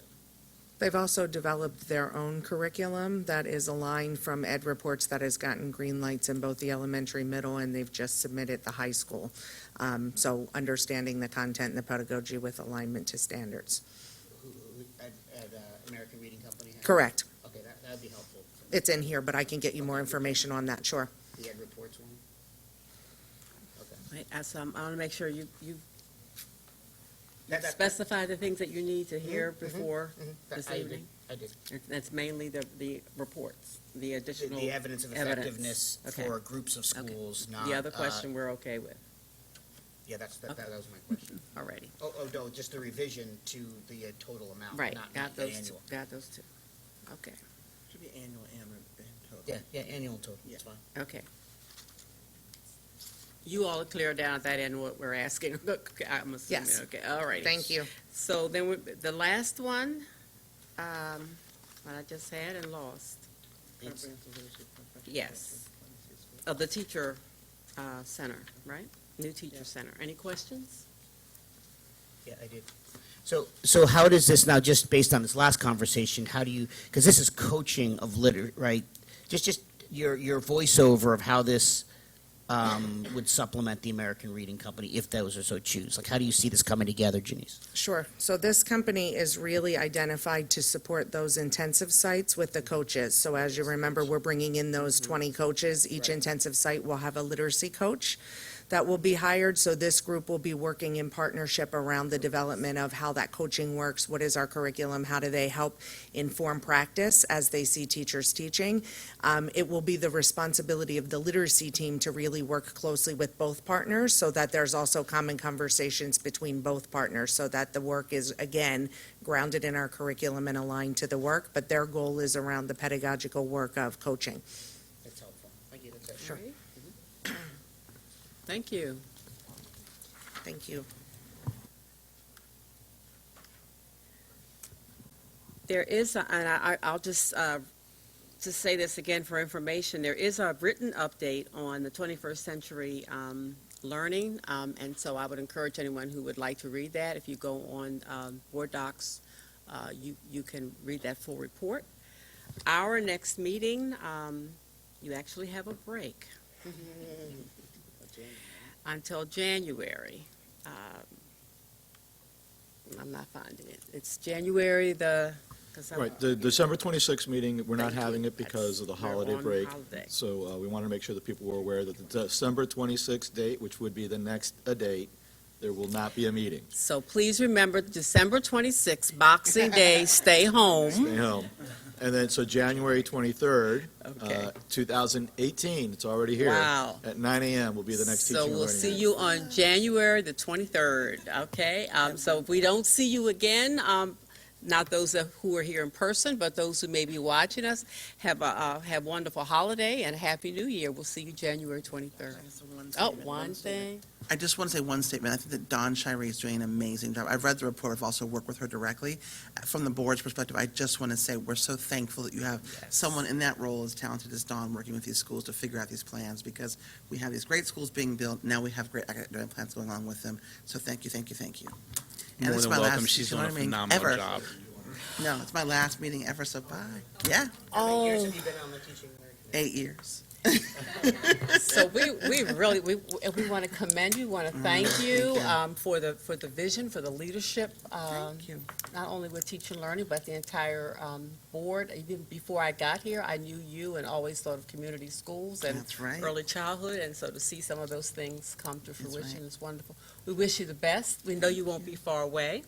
No, I'll We sit all on the have other your phone, side. some of us have your phone number, so we can call you.